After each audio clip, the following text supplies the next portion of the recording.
Last we left our heroes, you've been aiding the potential headmasters-to-be to reclaim control of the College of Whitethorn, which until now had been warded by its traitorous former headmaster, Raymond Borealis. Traversing through the levels of the extra-dimensional tower, you face traps, puzzles, and monsters of arcane construct, and bested the defenses with your own blood, sweat, and spells. Finally, you have reached the uppermost level, the office and private residence of the headmaster and the teleportation wing, containing the permanent sigil to this location that you came searching for. Within the headmaster's office, you found several interesting items left behind by Raymond, as well as the Whitethorn College ring, this device worn by the headmaster and believed to be the key to regaining control over the protections of the school. You also found the secret passage into the private residence of the headmaster of the college. Carefully you began making your way into this space, unsure of what to expect. Thankfully, it appeared no traps were in place, but evidence of a relatively quick departure dotted the room. In addition, there appeared to be another wing to the right of this space that did appear to be arcanely protected. Breaking through, you made your way into a faintly lit stone room. The source of this light coming from a ring of gently undulating blue glyphs. Within this circle, the shape of a slumped figure began to stir. You made your way closer, some keeping an eye for traps and spying nothing, some looking at their surroundings and finding a laboratory of sorts. And more disturbingly, in this laboratory, evidence of some powerful necromancy still in wait. However, the figure in the circle of glyphs began to stir. You saw this middle-aged human woman. Wayfish and pale, dark hair hung across the face. You spoke briefly as the rest of the group of your allies made their way into this room as well. There was a moment of recognition from one of your allies, Aurora. She stepped closer beside Valentine and asked if this woman was the late Sonia Borealis. As she spoke the name, the light faded from the glyphs, and one by one, they dissipated. The figure smiled and then began to change, an illusion or shapeshift form growing, skin changing to dark red, almost purplish skin. Black leathery wings stretched out from the back, and the figure grew in height from this 5-foot woman to a 12-foot, powerful-looking fiend. In fact, a pit fiend, with wide black horns off the side of its head. Its smile wide, bearing sharp fangs and icy blue eyes that look rapidly across the room, each individual.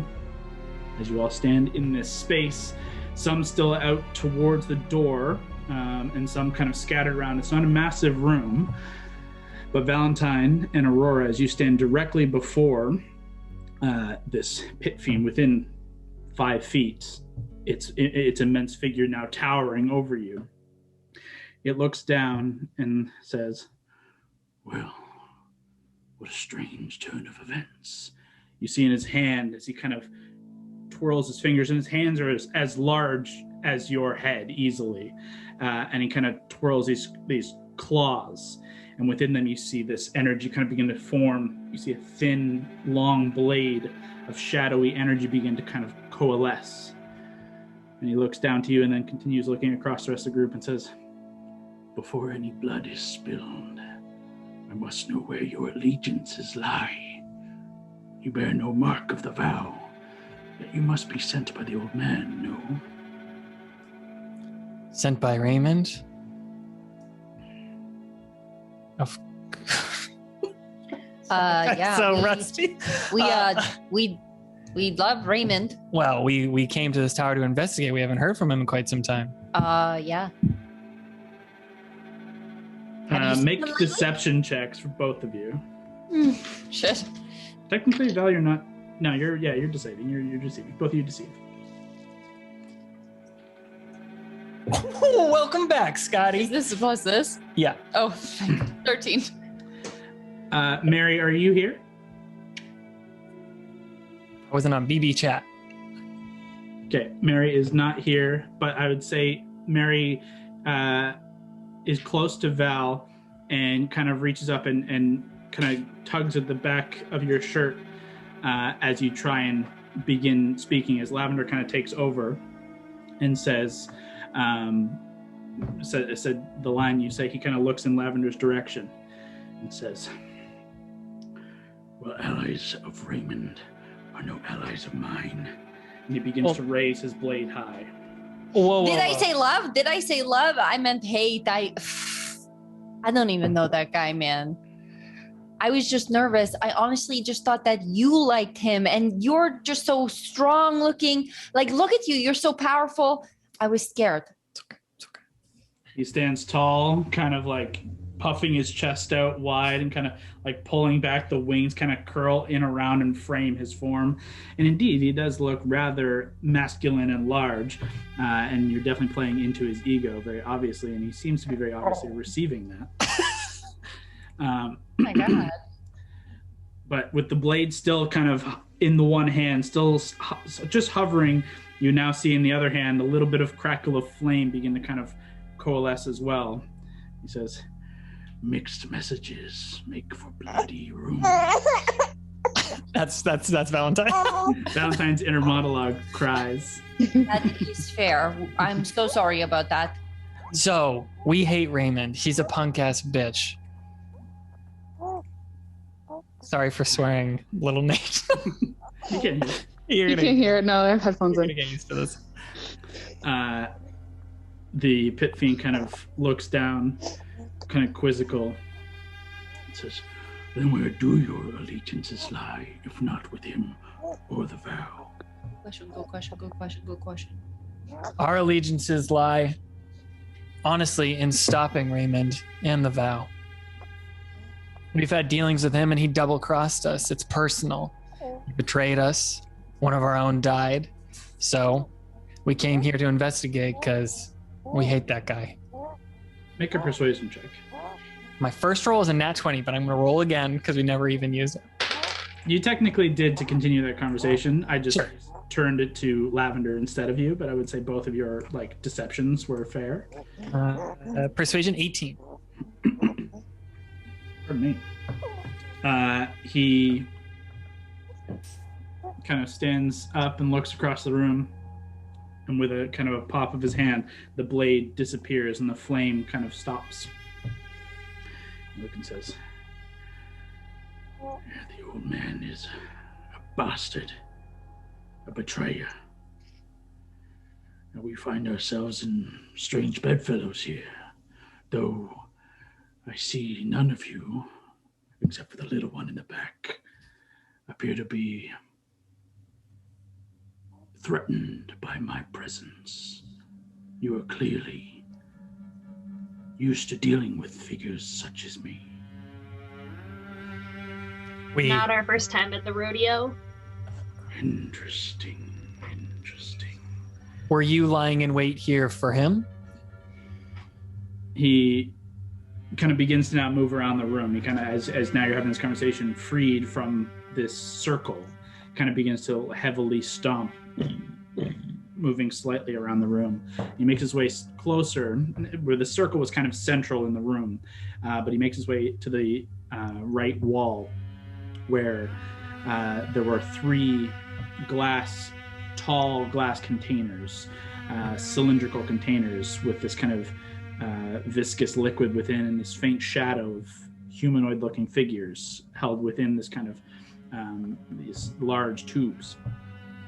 He makes his way close, pushes his face really close to one with a snort. Just you see kind of the glass fog up, and he wipes it clear.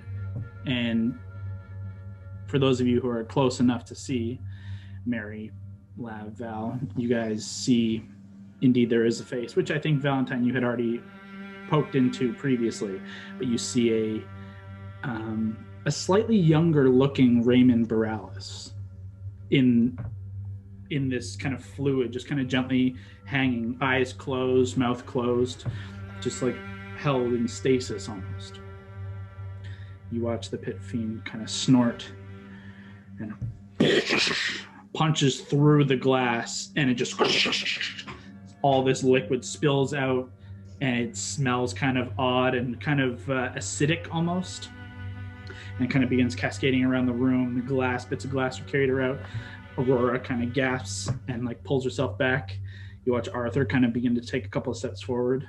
Eli remains at the door. The pit fiend turns, looks at the other two kind of chambers for the moment, then turns back to you all and says, "My apologies. Much frustration for many nights staring at the old bastard. needed at least to get out some of that rage.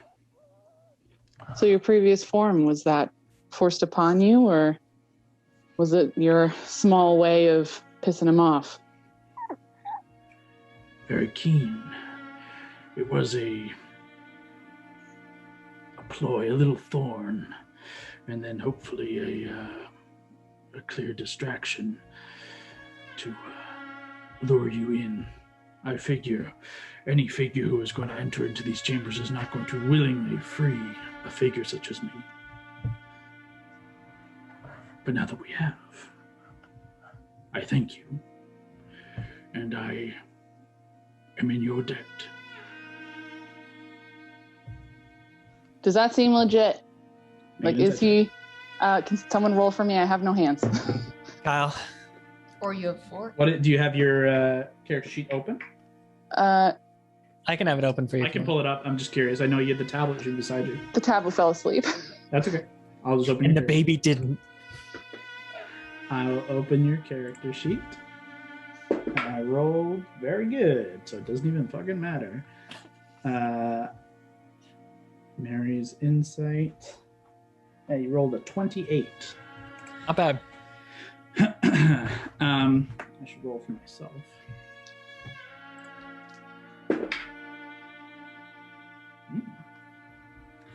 Every word that this figure, Mary, you've been watching and studying right from the get-go.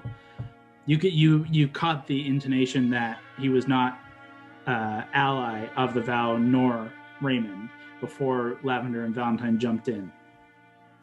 And you've already had that kind of frame of reference that he's not a fan. But his words are chosen very carefully. This is a figure who has likely lived a very long time in a very, very difficult place to live by being tactful and cunning. But you also know that devils and fiends in general often are true to their word, though very particular about them. It seems for the time he is being truthful in that he owes something, though terms have not been set in any way. Doesn't mean he's going to give you the world, but it seems he's at least open to owing a favor of some kind. And just for clarity, because it's been a while, was there any floating... He was in the form of a woman, presumably like Raymond's wife. That's what like Aurora said. Were there any floating women in the test tubes, or were they all... You've only had a chance to look at the first. Okay. There were 2 others that you have to investigate to be sure of. You saw the one that he also destroyed, this figure of Raymond. And what is that thing doing? Is it dead now? Is it like struggling on the ground? The body, as it fell, his fish went through and like destroyed the face, and it is just kind of cracked and broken. It is unmoving. Okay. Broken. Can I ask him a question? Sure. This place is so weird. You said you've been here for some time.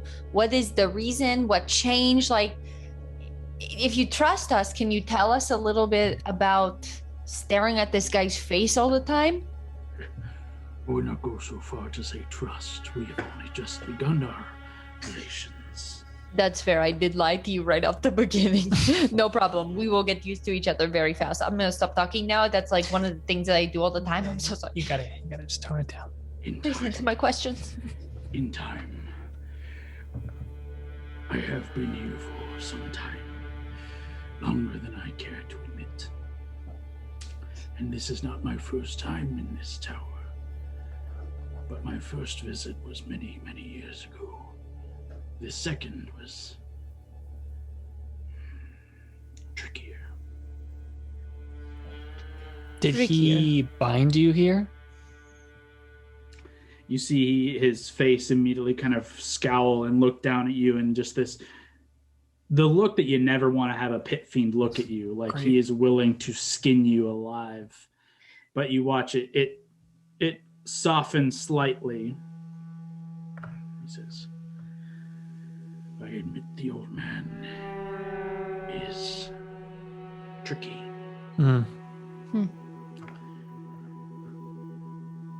After our first encounter. I should have anticipated some hostility and preparation. In short, yes, I did. Well, listen.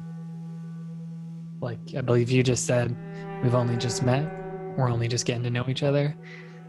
But we have one thing in common that really unites us, and that's, judging by the way you treated that test tube, we'd like to see Raymond die. Interesting. Well, let's get to some particulars. Sure. My name, as you may call me, is Malzikar. That's nice. Thank you. What may I call your group here? Our group are the Wildcards. Wildcards, you say? Familiar? I am, in fact, familiar. All good things, I hope. Good news travels fast.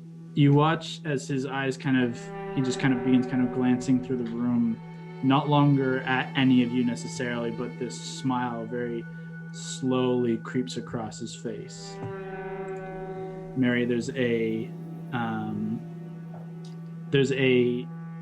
very obvious, he's working a plan, he's working a decision, he's working he's come to some kind of plan in his mind, and he's like formulating it and very happy about it. You immediately can intone that, and that does frighten you ever so slightly, given its connection to you and your group. He says, well, fortune favors those who wait, it would seem. I have indeed heard of your group, though I admit this is my first interaction with you. My colleagues have had eyes on you for some time. Your might is well known. What layer are you from? Make a persuasion check. All I could think. Oh, go on. 31. Jesus. Rolled well. He smiles and says, I hail from the lair of Kenya, the 8th. A lair in which the coal bites harder than the fire. Now, as I say, your name is known to me. And we, in the 8th, and our Lord, have had our eyes on you for some time. We may have been keeping tabs on those who had bested one who we had previously dealt with. Carval. Indeed. Valentine's just like eye twitch. What do we know about Kenya? Nothing. All we know, for anyone who's watching now, is with that Kenya is the place that Carval had made a deal with the ruler of Kenya. Carval had made a deal with Mephistopheles. Mephistopheles is the archdevil of Kenya. Okay. Kenya is the 8th layer of the 9 hells. This pit fiend appears to be a pit fiend connected to Mephistopheles in the 8th. And obviously aware of the deal with Carval and your connection in destroying him. Cool. He kind of begins gently kind of stroking this like faint little goatee and says, Yes, I think this may work well. My master would very much like to meet face to face with the Wildcards. For those who bested the necromancer, who have stilled the harbinger of pestilence, who have been such a thorn in the side of the vow, I think he would have a proposition, one you must hear should you have any hope of defeating the vow. I will humbly arrange. Look at everyone. Look back. I admit this both terrifies and intrigues me. It should. But if you will believe the word of one of my kind, I ensure the deal that I make is binding with my own life.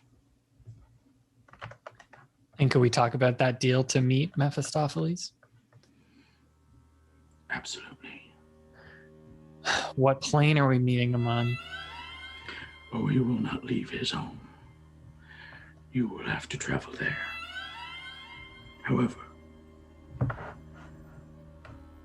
I can arrange safe passage from this place of yours, anywhere in Vesaria, to a safe lair, safe place in Kenya.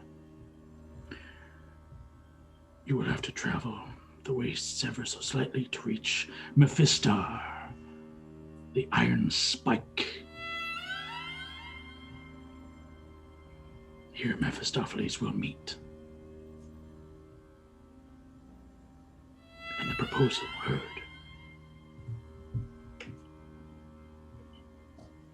And after that?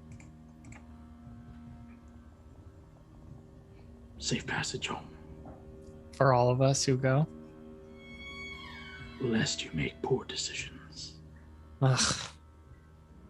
You've clearly heard of us. We do make poor decisions, but I can respect you can only control what you can control. Indeed. I also add an addendum. Sure.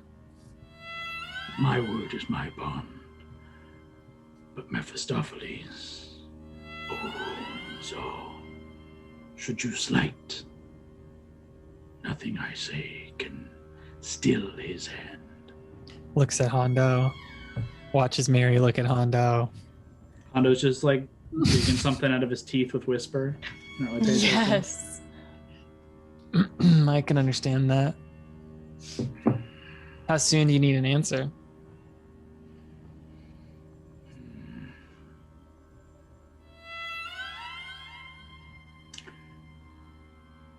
If you have the ability to send me home unharmed, I will arrange this meet.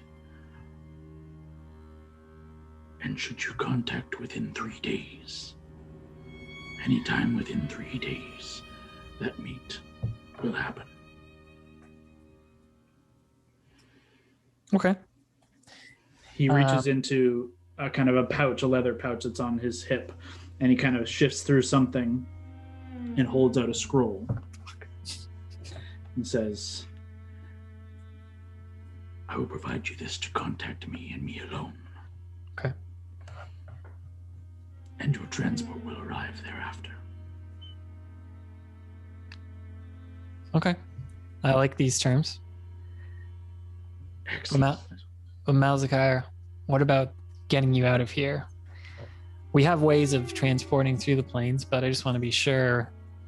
Do you think that would work on you, or do you still feel bound to this place? With the absence of these rooms, I am free. Okay. he looks across your group and says, I do believe you have within your midst some ways of sending me unharmed. Of course. These are fair terms. I don't know that we have them today, to be fair. So, I mean, we got our wizard friends, and I might. Let me just check my stuff. Arthur steps forward. We used the two. We used the scroll to get us to pick up Hondo, and we used your sword to get us back. We technically have one more way, but it's only to certain areas, I think, right, Kyle? Yes. Or we don't know. Arthur steps forward and, having listened and been almost like 2 steps back, as Aurora has pulled back to the door and Eli has yet to leave the door, Arthur stands only a few feet shy and says, more to you than to the pit fiend, says, I have ways to send him unharmed relatively easily, should he not resist. Tiny addendum, just like you added. Would you be able to tell us just a little bit more about what you saw him doing in here with those test tubes before we send you on your way? The story of Raymond goes further than these piddly test tubes. The story you want to hear begins in his youth. For I know Raymond some 60 years ago. He made a deal for power, wishing for great intellect and prowess, and it was bestowed upon him by my lord with a great price. Raymond thought himself clever, came to terms with this arrangement and accepted wholeheartedly. And he devoted himself to his arcane pursuits, and for years we waited.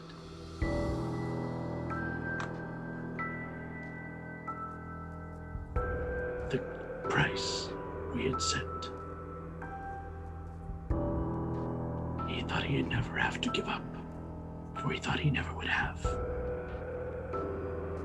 But then he fell in love. As life would have it, years of never searching, she found him. And in this love, Raymond never forgot the pact he made, nor the price to be paid. But as my lord knew would come, their child was ours.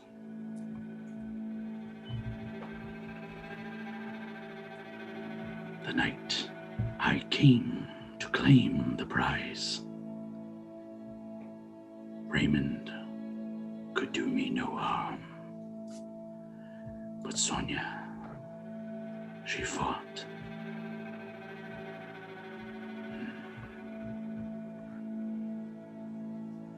When I left with my prize for my lord,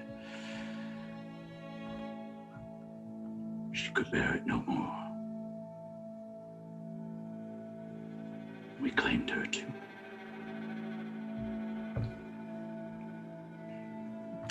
As I say, when I returned here on the eve of victory in this city, I should have known he wouldn't take it so kindly.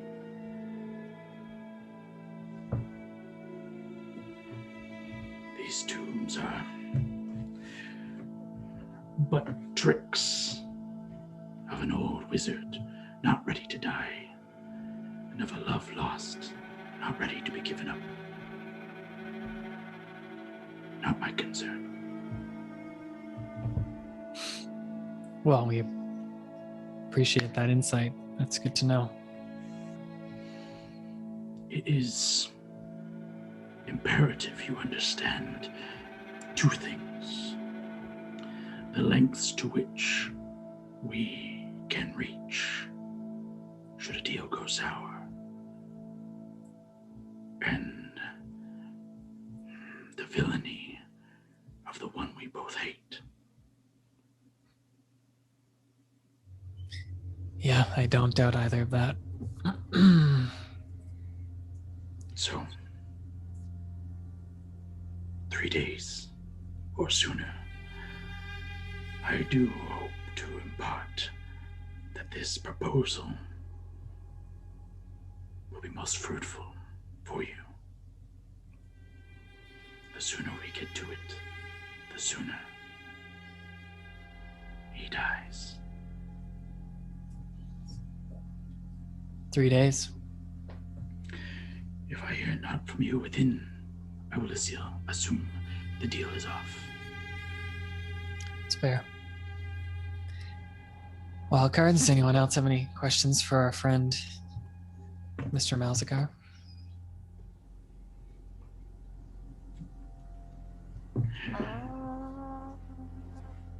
Anyone else? No. Anyone else? He hands you the scroll,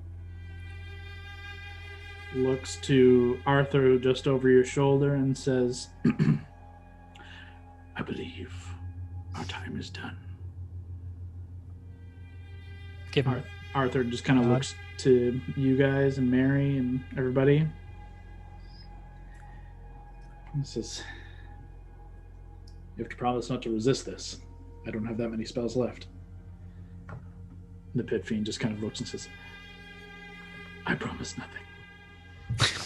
Just kind of shrugs, and you see this kind of gate of blue open in front of his hand, in this kind of spiraling gate, and the pit fiend from behind is just ripped away, and there's just a faint kind of sizzle of like ozone as this gate closes. Oh, it was so good. I was here to talk to that guy to make him Wow. like us. Oh my God, we almost really got fucked over there. Now listen, I'm great at fucking us over with words. You haven't had your experience yet. I am great at just fixing No. everything for you when you get into a tough You gotta conversation. Arthur like steps between the two of you and says, pardon the interruption, but did you just make a deal with a pit fiend? No, that's the main thing. That's what we've learned. We talked about making a deal with a pit fiend. Semantics, but all right. Wow, there's a lot to unpack here. Yeah. What did we just do? What do you think we should do? I don't know. Okay, here's the thing. Why don't we, T to B, top to bottom, search the rest of this chamber for any other clues, any other hidden things that Raymond's left behind, and then we have to have a big talk about what we're gonna do. Yeah. Oh boy. This is also creepy. Can I go up to one of these test tubes? I want to like check out both of them. Sure. Wiping away some of this condensation that's gathered, and you have to get pretty close, as like the liquid within is rather viscous and it distorts the image. The one directly beside the shattered, you see another form that looks like Raymond. Next one. It looks a little bit younger than the other one. But You wager still like maybe- Raymond? Does it still look like Raymond? Oh yeah, still looks like Raymond, but maybe 5-10 years younger than the other one, which looked about 5-10 years younger than the Raymond you know. Do you think that this is the only place with these test tube things, or do you think he has more of these? Arthur steps up beside you and says, honestly, I believe this was his get-out-of-jail-free plan. Can you transfer a soul or just like create another being? Like, could that guy really be Raymond? He kind of kneels down and says, looking at the one that's on the ground, says, this is as much Raymond as the Raymond we knew. The Raymond you But- knew. But what about if Raymond comes to life and then there's another Raymond and then we know Raymond and he wants to like rule the world and then both Raymonds are like, I'm the Raymond, and the other Raymond's like, no, I'm the Raymond. Okay. Well, In truth, that is possible, but you can only have so many simulacra at a time. These are not that necessarily. These are more, should his mortal form die, as you say, his soul will move, inhabit one of these. Whoa. let's Aurora, Eli, Arthur. Are you all in this room now? You've all come in? Arthur is beside you guys looking at the other body. And Val, as you had kind of wiped away the condensation on the final tube and then kind of got distracted, you look back and this one is not Raymond. Oh, there's one more tube. There's a third. Okay. Yeah. What's in there? I'm It looking. looks feminine. It looks similar to the form that the pit fiend had taken. Sonia. This is what I wanted to ask you guys about. I'll tap it a bit.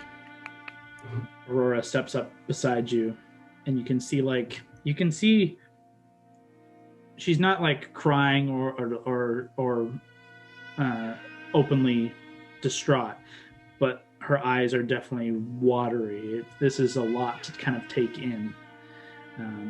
She's a little overwhelmed with emotion, but is still coming in and responsive. Aurora, did you mention the name Sonia? I didn't realize it was going to No, of course. dispel. But I had heard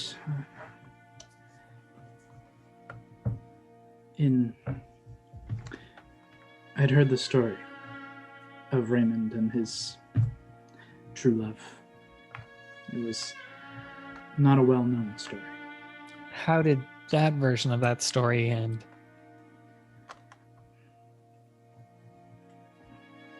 She died.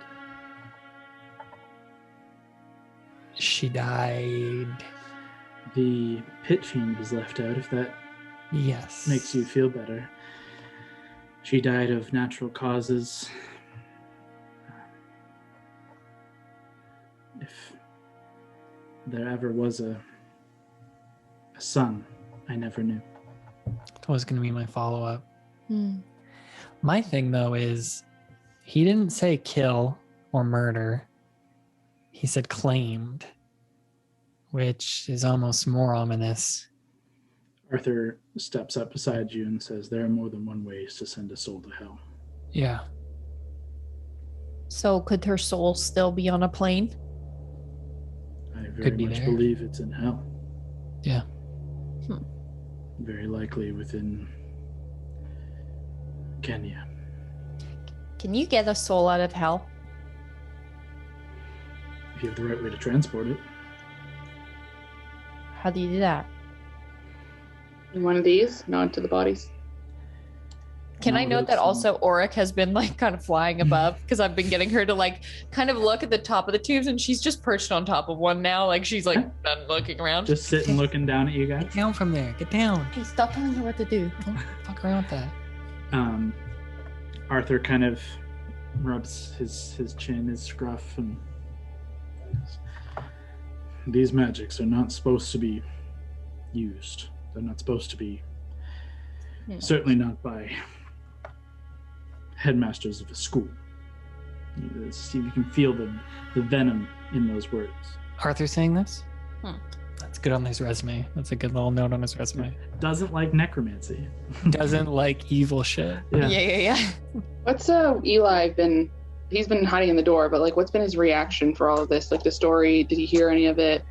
Everybody heard. Was he freaked out by it or anything like that? No, sorry.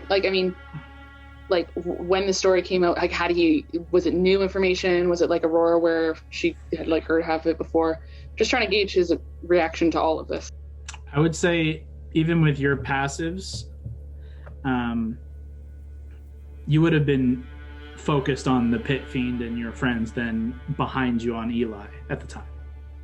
Okay. What's gauge his his reaction then, response. in this point? Does he seem freaked out by any of this? Yeah, with the pit fiend gone and now hearing the talk after the fact and overviewing these kind of the bodies and the things here, you look and see Eli is still in the doorway, maybe a couple feet now in, a couple of steps in.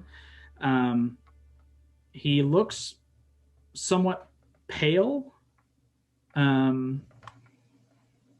but is and actually honestly looks a little queasy, given your passive insights. He doesn't look like he's feeling so hot with all of this. This is pretty gnarly for non-adventuring types.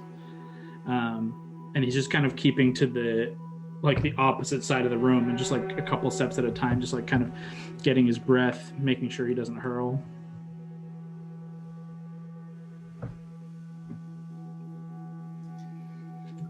Can we, Mary Hondo, can you do your thing and just make sure we haven't missed anything in this room? Yeah, sure. Go ahead and Hondo, make, stop picking your teeth with Whisper and do something for God's All right. He will give Mary. You can't take got this the roll guy from you anywhere. then. I'll do it. Hondo will give Mary advantage instead of me rolling 2 different dice. A 30 is pretty good. Yeah, that'll do. I'm pretty confident, although I didn't review the last game before we started, that you guys had already kind of done a pretty rapid sweep of this room before.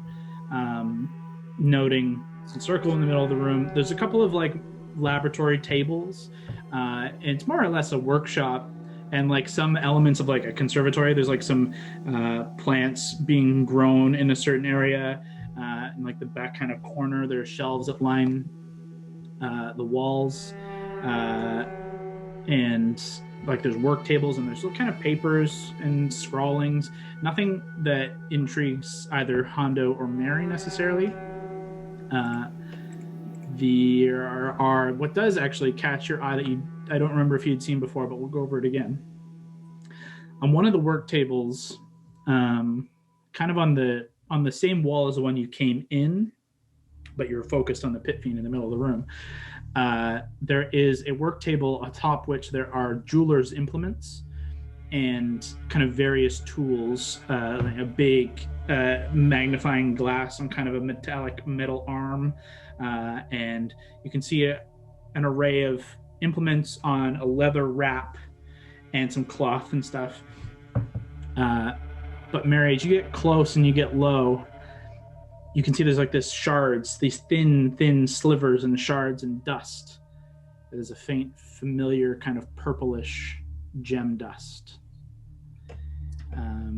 Maybe this is where he crafted, you know what? He didn't craft that. Well, I guess he could have. We don't know. We found it in Carval's lair. Maybe he's trying to do something different or do something similar. Well, we knew he was studying these potential. Well, at least before the vow got to him, we knew he was interested in these because we gave him the first one. We haven't checked out the teleportation circle, have we? We just came this way. Yeah, so you guys came out from And left. battling the kind of Scaladar in this kind of in the pit area, and it was kind of a waiting room that had wings that went left, right. You guys all went left, and that led to the headmaster's office, and then behind has been all of this business. So to go all the way back through, there is actually also a third kind of forward section that was a spiral staircase that leads to the roof, which hadn't been checked yet either, but you guys know what's on the roof. A bunch of cannons. So yeah, the teleportation wing has yet to be searched. Have we deactivated this tower yet? I know we found some stuff, but we haven't done anything like that, right? So the last you guys had information on deactivating traps and etc., the ring that Hondo currently has is kind of the ring of the College of Whitethorn. From the three, all three of them have universally said that the three wizards have universally said that the headmaster, the chosen headmaster, wears the ring and within has the ability to kind of control the defenses, wards and guards and etc. of the tower. And it's like its construction even to a degree. Dope. Yeah. Definitely shouldn't leave Hondo with that, eh? Oh, It's pretty tight. Well, you guys want to check out this teleportation circle? Just make sure we're doing the rounds here. Yeah, let's go. Arthur does actually put his hand up to the point of speaking of the ring and says, it might be wise before we progress forward and encounter any other tricks and traps Raymond has up his sleeve. The ring is the key. I just wondered, listen, we could give this ring to one of you, but it's really not our place to proclaim the next leader of the college. So with that being said, we could give it to one of you, but I think you guys would just have to understand that we don't declare this. No, it's understandable. Let's hope none of them have deadly results. And he kind of nods his head and... Oh, no, sorry. I meant we were going to give you a ring.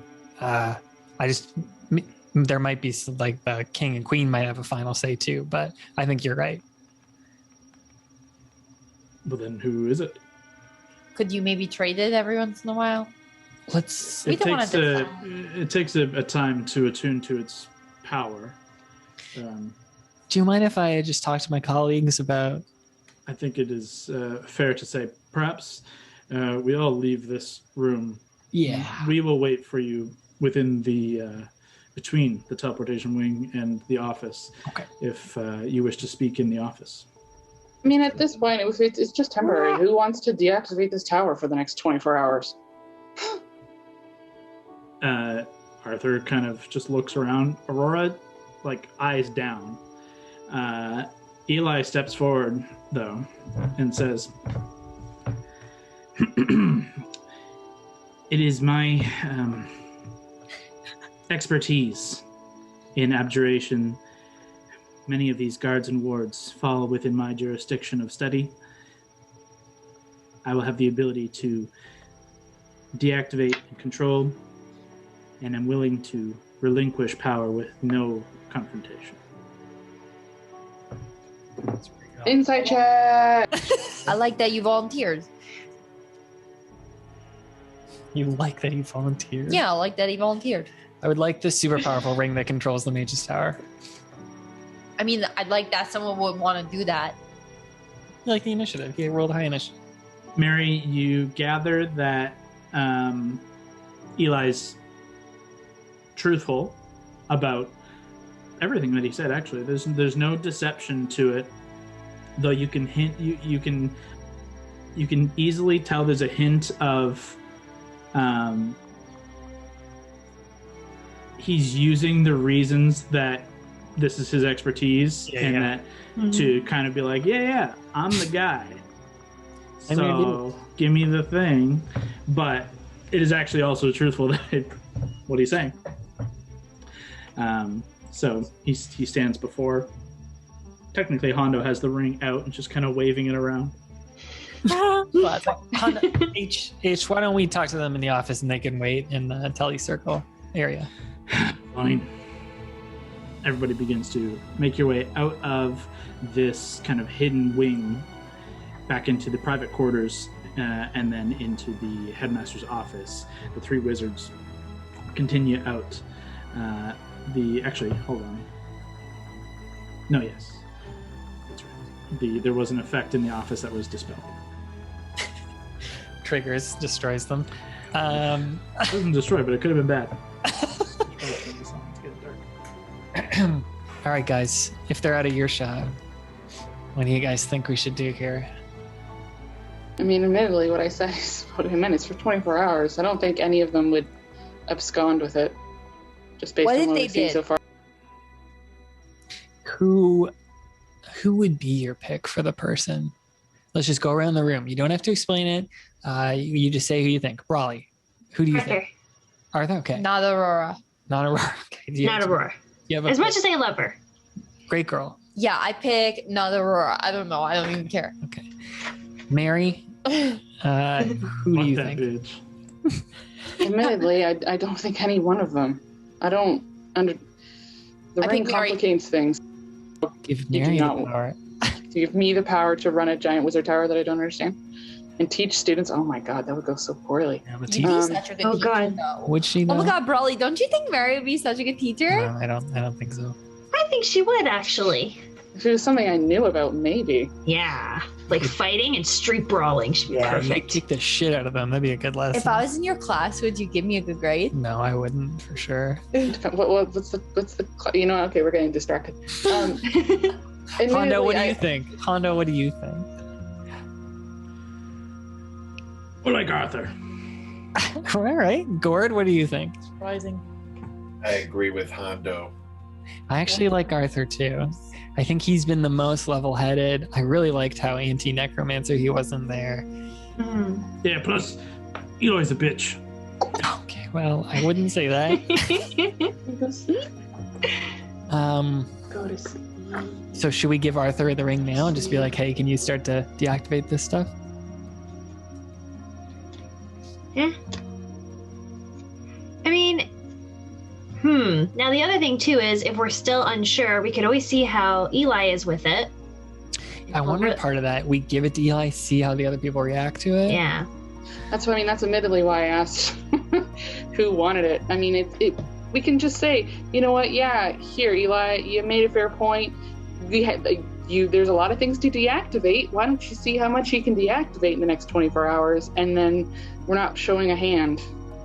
What if this is the moment he's been waiting for this entire time, though? He's been playing us. He wants to finally prove to his family that he's worthwhile. So then he murders us. He goes to Raymond. Something bad happens. I mean, all of that sounds like a true possibility. Yeah. Have you insight checked him? Have you double checked him? Have you asked him questions? I have this whole time. I've been asking them since like the day when Well, we then met where them. do all these trust issues come from? My childhood. Is this a family thing? Yes. This is something we're going to need to dig into a little bit more My later. father wasn't my father. He turned out to be an evil hag who tried to murder my younger sister. Okay. His dad well, was that's- bad. His dad was bad. Okay, well then we got to rebuild that trust up. Is this guy your father? Eli or Arthur? Which one? Arthur? He's not my father. No, so he should get a new chance. All right. I'm admittedly, again, like for not showing our hand, I don't think Eli's gonna fuck off in 24 hours. The ring is to control the tower. The tower is here. The other two, we just say, you know what, all three of you just work together over the next 24 hours. Well, not even. Tomorrow, when is that meeting that we're all supposed to talk about this? Dinner time. It's not dinner time. It's around noon. Oh, and another really good thing too is if Eli takes it, for example, Yeah. we could always like hint, nudge, nudge, wink, wink to Arthur and Aurora and be like, hey, if you show initiative maybe and assist him, maybe one of you, it'll prove your chances and your odds of getting this thing better than Eli. We don't have to keep debating this, but I do think, Mary, you did say like the tower's here. It's not going to go anywhere. It is a magical tower that could go somewhere. We don't know. What if he just like takes this thing to... Do we all suspect Eli that much? Like, admittedly, he has everyone, all of them, show concern in specific areas. I never got, he's a super evil dude. I got, maybe wants to prove some things to some people, but in like a way that being, you know, main dude to the king is gonna do that. So I don't know why he'd fuck up that chance. I think it's the fact that we all feel something about him that just doesn't sit right. And we can't point out what it is. We just learned of a man wanting and desiring more power and the dangerous dark path that led him to. Yeah. So Sometimes you just have to go with your gut. I say we just give it to Arthur now. And if he betrays us, well, fuck it. 4 of us are wrong. How do we feel about that? Fine, I don't think anyone's gonna betray us again. It doesn't really matter. This is for, what time is it? Oh my god, we're all so fucking tired. This is for like 8 hours of hanging on to this thing. Any one of them will do this next 8 hours fine, I'm sure. Okay. But just to be safe, if you want to go with Arthur, go ahead. I don't fucking care. Hondo, go do your thing. Okay. Hondo skips out of the room. Let's go watch how this goes down. Before you guys even get out, he's like, here you go. He just tosses it. Arthur catches the ring. He tosses it. Classic. He's like just holding it as the rest of you kind of make your way into the room. And says, I'm assuming this is a unanimous decision and not just our blue friends here, Spunk. Hondo's pretty much our leader. He makes a lot of the decisions, so That's this horrifying. As Arthur puts the ring on. He does, as he slips it on, he says, this does take time. I may as well sit here. And as he kind of gestures to the seating area in this area, he says, it's going to take me a bit of doing to wrap my head around. But, and I understand this is a temporary measure. This is just establish safety. We'll have a proper discussion. You'll have a proper discussion with the powers that be tomorrow. But for now, I'll do my best. appreciate that. He sits. Eli says, a fair decision, though the wrong one. Nonetheless, Arthur, if you have any questions, I'm here. Well, why don't you keep proving us wrong? Let's go to that teleportation circle. Admittedly, I think even with that ring, it might take all of you to suss everything out. You never know. I don't trust that everything is 100% reliant on that. That's fair. We have been surprised by our former master. Quite a lot in a short amount of time. Well, this last door was trapped. Does anyone want to see if there's anything spooky about this one? It was not trapped, but it was locked arcanely. Yeah, we did that check earlier, I think. Yeah. Oh, it was locked arcanely. But didn't we find a key? Did I make that up? You did. Okay. We found a key, but it went to something Doesn't else. go to this lock. Yeah, it was a tiny baby key, and I think it opened something else that we already found. I can't remember. It's been 6 weeks. Yeah, it was not for here. But nonetheless, with Eli actually alongside you, yep. Eli knocks on the door, and you hear a big boom, and the door just kind of creaks inward. And he says, "Well, for the time, my work here is done. As you will." Thank you. Hondo, you want to lead us in? Nods and kind of begins pushing his way in. And unlike Hondo, I'm going to check for traps. What could have been? What could have been with Hondo? Kevin checks for traps. Does he though? He checks with his body. Let's see. Thieves' tools. No, he doesn't have. There's no modifier for thieves' tools. So you just gotta add it. You just got to do it manually, yeah. I wish there was a button. That'd be cool. Well, it'd be. I thought it was down. I thought there was a number or a modifier somewhere. No, it's never. You think in the proficiencies, when you have proficiency with something, to do that. But I don't know if it's an official.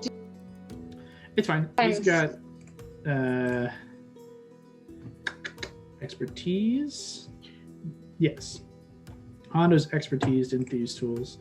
So double proficiency is 10, 5 for dexterity is a 24 total. Okay. Hondo quickly, the door opens, and beyond, immediately you all see several motes of dancing light spiraling in a figure 8 above a glassy floor. You can see a cleanly polished marble floor. You see perfectly polished white, glimmering white.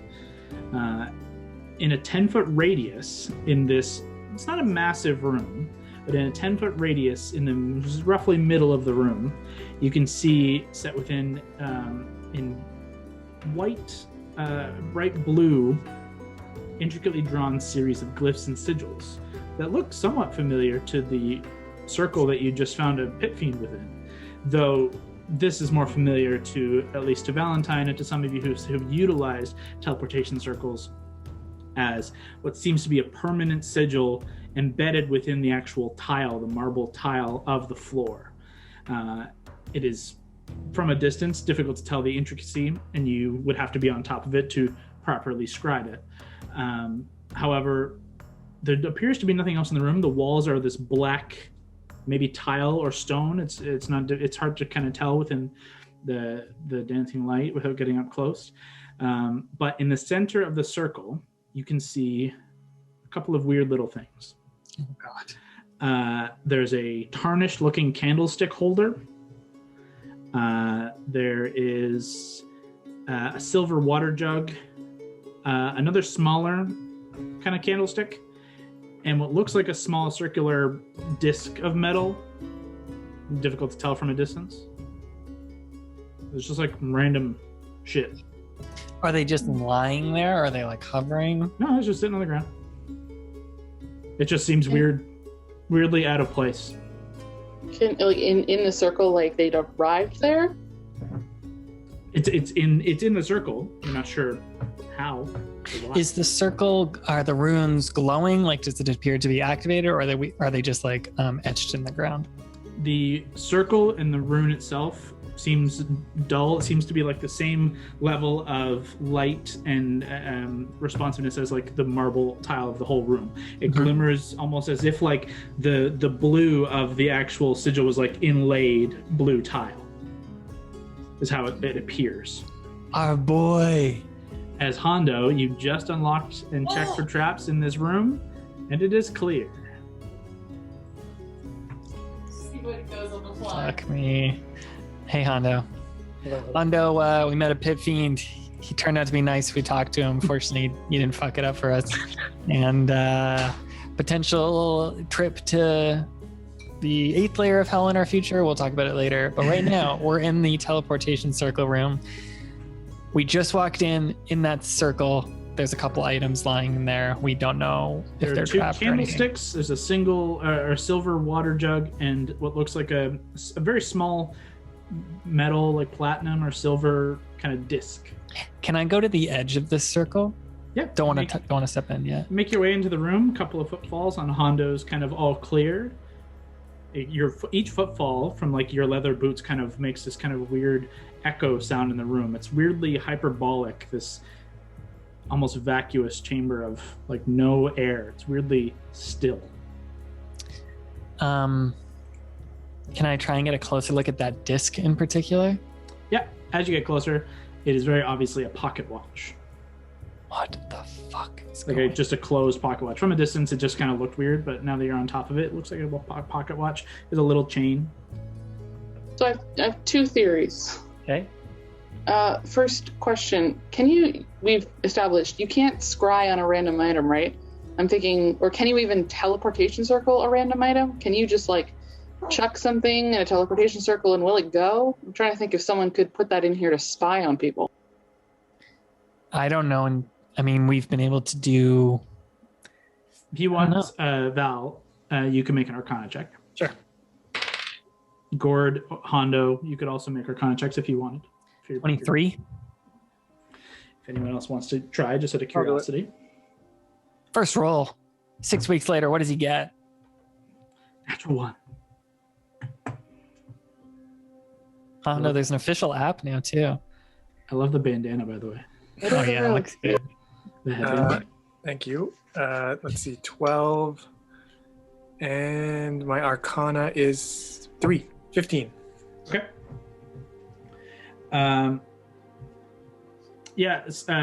Hondo, you're not sure. Teleportation is a little above your arcane pay grade as of now, though you guys do recall being able to scry on Whisper. You've never been able to scry on a different item. Perhaps there's something to the level of connection you had or the level of importance. You haven't, you definitely haven't sussed out the reasons why, but Val, having used Teleportation Circle and knowing the ins and outs of the spell, you can't just send an object through. It has to be a creature has to go through. A creature can carry an object, but it has to be a creature. What if, here's a theory, when Raymond was making his great escape, he was rushing with this shit and, I don't know, it fell while he was trying to teleport through. Candlestick, though? I don't know. My other theory, before the baby starts crying again really loud, my other theory, we know people tried to teleport here. What if this is something they were carrying? What if this is... to be honest, I was expecting dead bodies when we got in here. We know people tried to teleport here and disappeared. Maybe those are those dead bodies. Maybe we're about to be those dead bodies. Let's reanimate the dead bodies. Glad you're here. Can I try... How far am I from the nearest object? Is it within 30 feet? Oh, yeah. Like, the room is not massive. To get up to the circle is about 15 feet into the room, and the circle is a 10-foot radius, so it's 20 foot wide for the circle, if that's correct. I'm going to say it is. So we'll say 20 feet, 20 feet, 20 feet. It's a 60 foot by 60 foot room, which I guess is kind of big, but you're within 30 easily. I could try and mage hand one of these things, see what it does, or I could just detect magic on it. I'm sure this room's going to light up, but I could see if there's anything more sinister than summoning. Or we could try and see, yo, Eli, you want to come in here? He kind of pokes his head in and says, I believe my duties were done, but how may I help? Oh, we're just curious if you could help us with a little mystery here. Sure. What seems to be the mystery? You see these items in the middle of this summoning circle, this teleportation circle? An odd assortment, yes. Yeah, what do you think that is? Well, they're unassuming trinkets. They are none particularly expensive. Certainly no one trying to get away with. Do you have some sort of magic-y, detect-y spell you could run along these items from a distance? Or if you're feeling brave, you could just wander into this teleportation circle that no one's been able to get into. And Are you feeling brave, Eli? Not particularly, nor am I feeling stupid. Have That you would be ever stupid. felt brave? Easy. Perhaps. But in truth, I am a little tapped of my arcane abilities through our ventures here. Normally, I could, if you wish, perform a detection ritual, though it will take me about 10 minutes. Happy to do it if that's what you wish. Yeah, sure. Better safe than sorry. We've come this far. I don't want one of us to implode or explode or do something weird. He nods. He kind of lifts one leg up into the air and he begins kind of hovering, and he crosses his legs, hovering. With a flourish, his spellbook kind of hears, opens in front of him. And about 10 feet into the room, he begins a ritual of detect magic. This does take 10 minutes and 6 seconds. So is there anything you guys want to do in the 10 minutes? Yeah, I'll identify on the one object I found in Raymond's room. Which one do you have? I have a sphere of brass, a perfect sphere of brass or muddy gold light etched in one side with an indent to it. Oh, okay. I thought Mary had all those. She might, but maybe I poke her and say, "Hey, what are you doing?" It's fine. I was just like, I was in my head. I was trying to remember, like, I pictured like Mary like walking out of Raymond's office with just her arms full of shit, just a looter, just fully just walking in, just like, hey, what's up? I just found the one thing, like the one cabinet. Yeah, there were 4 things you put. There's a leather-handled whip. I did have the brass sphere and the whip and a cracked stone of polished emeralds and a leather book. Yeah. But yeah, like I showed. Actually, Yeah. I kept it to myself, but at some point I would say I'd show everybody. Yeah, easily. I was just. There's a basic wand too. I think actually that was just like a plain wand. It's not like the Elder wand. No, that was very easy even without detect. It's just a standard wand, probably just a spare, just to have, right? But yeah, if you want to do the ritual, or do you Yes. just cast? I don't have the ability to cast it, so I'll just ritual out. Oh, right, you have the ritual caster. Okay, then you sit beside Eli, I guess, and it takes the same amount of time. Is there anything anyone else wants to do as the 2 people start casting rituals? You both have. Everyone has 10 minutes. If there's not, roughly 10 minutes goes by as everyone kind of chills as these 2 compete ritually. Valentine, I'll say yours goes off first. Because you see the sphere in front of you, is about like a small soccer ball size, maybe like a small watermelon size, though indented, and is indeed this kind of brassy, muddy gold texture. But you can feel, as you've begun identifying, there's certainly an arcane power to it. And as you begin sussing out the particulars, you can tell there's definitely a divination component to the magic imbued within this sphere. You learn it is called a Wayfinder Sphere, as it is an orb that, while activated, it basically records the details of a space within 100 feet of it, like creating a digital map of a space. It has an ability to kind of hover along, and it will record this and then can stop recording, and then at a different later point you can open it up and see the map once more displayed almost holographically, like a cool little map thingy. That's dope. It has a couple of different abilities that go along with this ability to It can go to a location that it already knows. You can tell it to go a certain distance from you and map. And it's kind of a little bit of Skeets from Booster Gold. It can kind of just go around and like map shit and come on back for a short distance. However, there are some other abilities to it that seem to have been modified sections, whether by Raymond or by some other mage. You're not sure, though it was in Raymond's possession. You can use this orb to seek out a creature or object near you using there are 3 command words. The second and third, respectively, can cast the spells Locate Creature and Locate Object. As long as you remain within 60 feet of the sphere, the spell detects its target. The sphere can then drift towards the creature or object in question, taking the shortest route to do so. Or it can show you an illusory vision of the target, of the path to the target, as long as it has a map of that area. Finally, this is the altered kind of part. This is the section that you can see there's a slot about 2 inches long, 1 inch wide, that seems to have been bent and very carefully inserted into this kind of sphere. It's kind of been broken away and then rebuilt properly, and these other very faint etching sigils have been added to this kind of little indenting spot. That gives the abilities of Locate Object and Locate Creature a little bit of an enhancement. If you place an item close to the target of one of the locator spells into the slot, you can enhance the cast of spell with your own magic, and the reach of the Locate Object or Locate Creature spell increases. To locate an object with an appropriate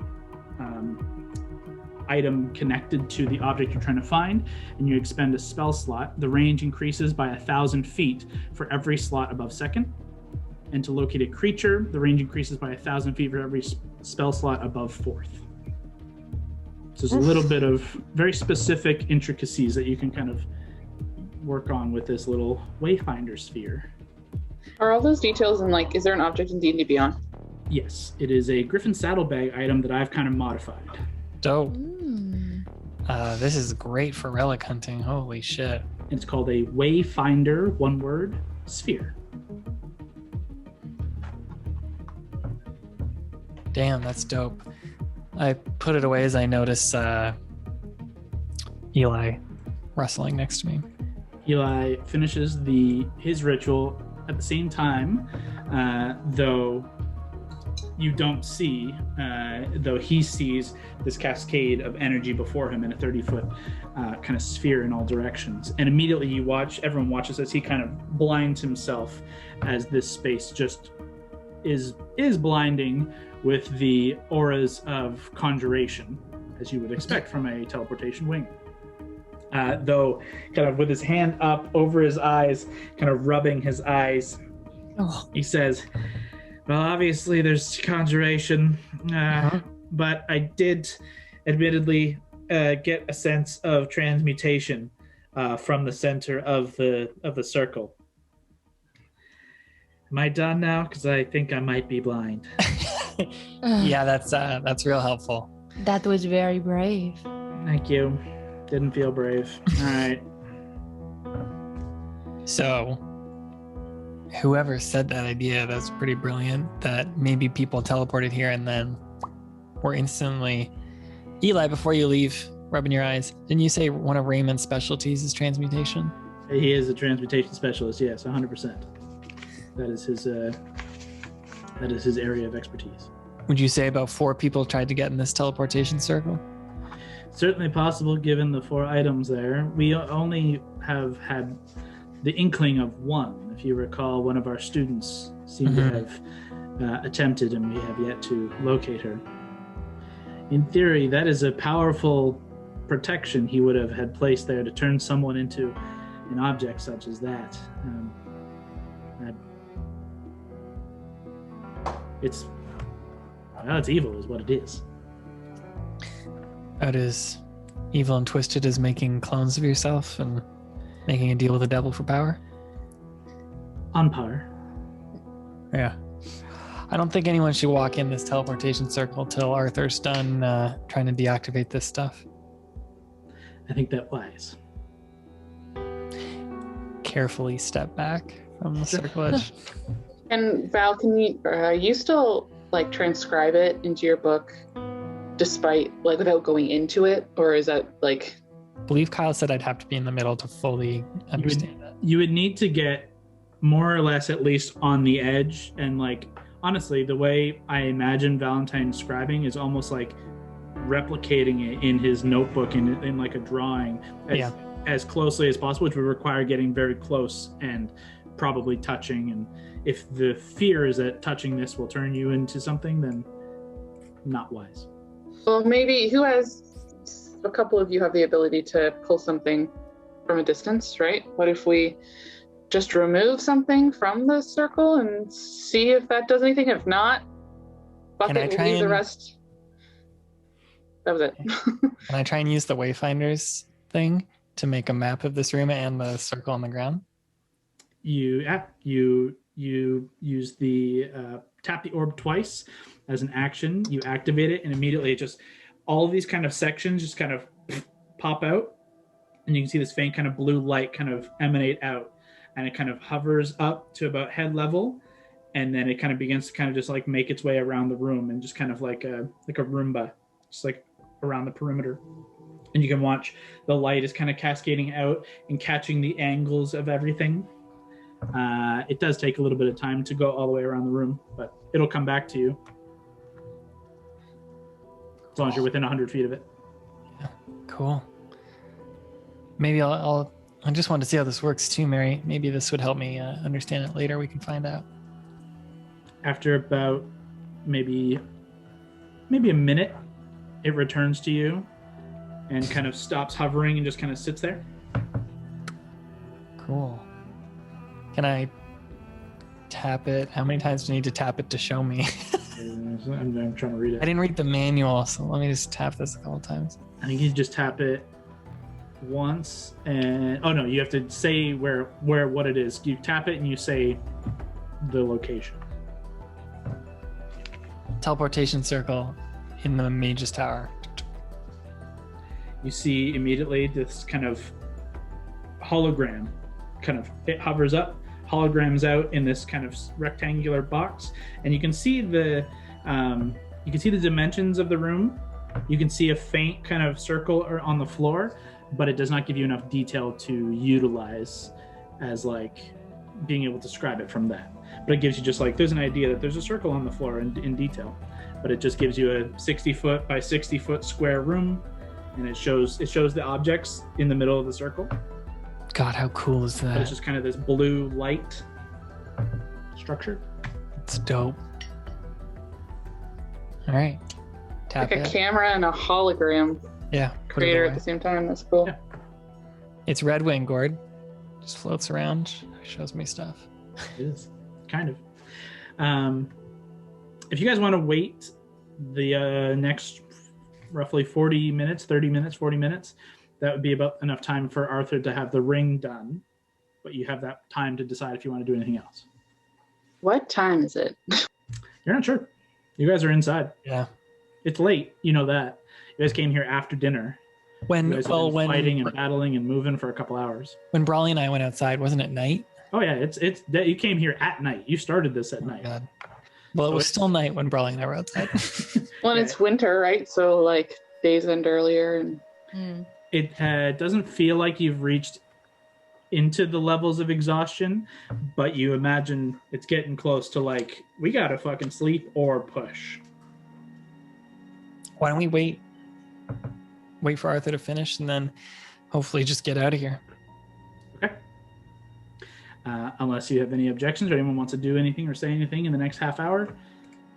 About 35 minutes pass, and you immediately feel a shift, like the ground beneath your feet just kind of shifts and swivels. Almost like a faint earthquake, but there's like control to it. And you kind of jump to your feet a little bit, and Arthur comfortably has his eyes closed, and he kind of looks at the ring and smiles and says, "All right, I believe I've reset everything to its initial function." You're muted. And how are you feeling? A little tired, in truth. Hmm.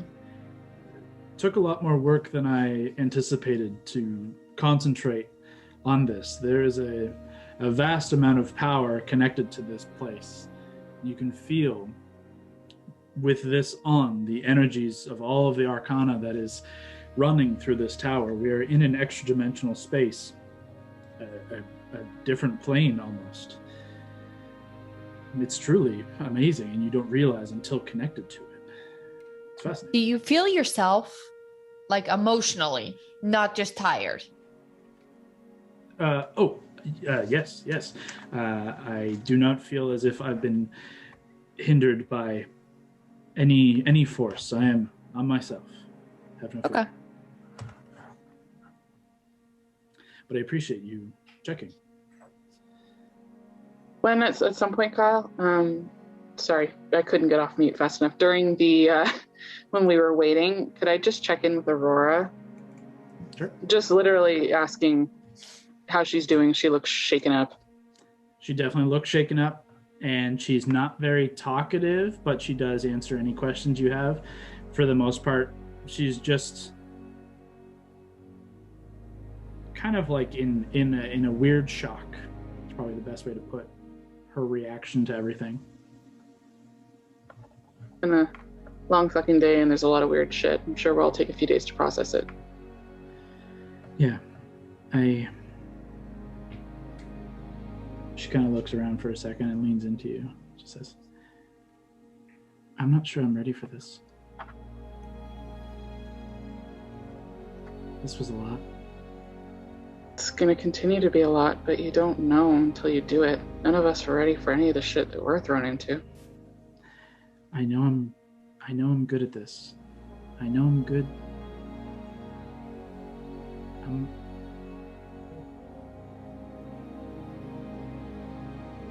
I thought I was ready. Well, you know yourself better than anyone else. Maybe give it time. Like, it doesn't have to be now.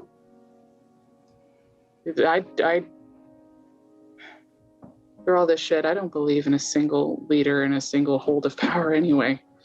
Everyone needs to work together here, all three of you. That ring doesn't mean a lot to me, to be honest.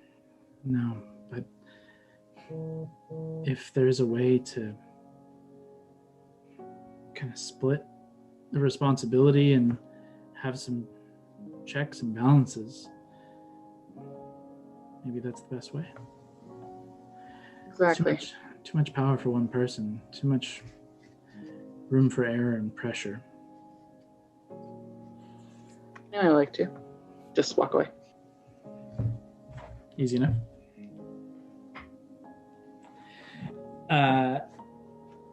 With that, Arthur kind of stands, says, okay, I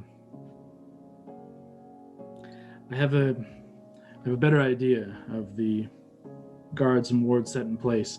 I've reconfigured the tower as best I can to its original function and original space. These rooms are unaltered, obviously, but I can also tell there's still something left in that room. In Raymond's room? No, in the teleportation wing. This trap you were discussing, it is not a connection to the guards and wards in place in part of the tower. It's something Raymond left himself. Can it be dispelled? It should be able to. In theory, anything has that ability. Eli, are you... Just... I'm pretty tapped. But no one needs to use this today.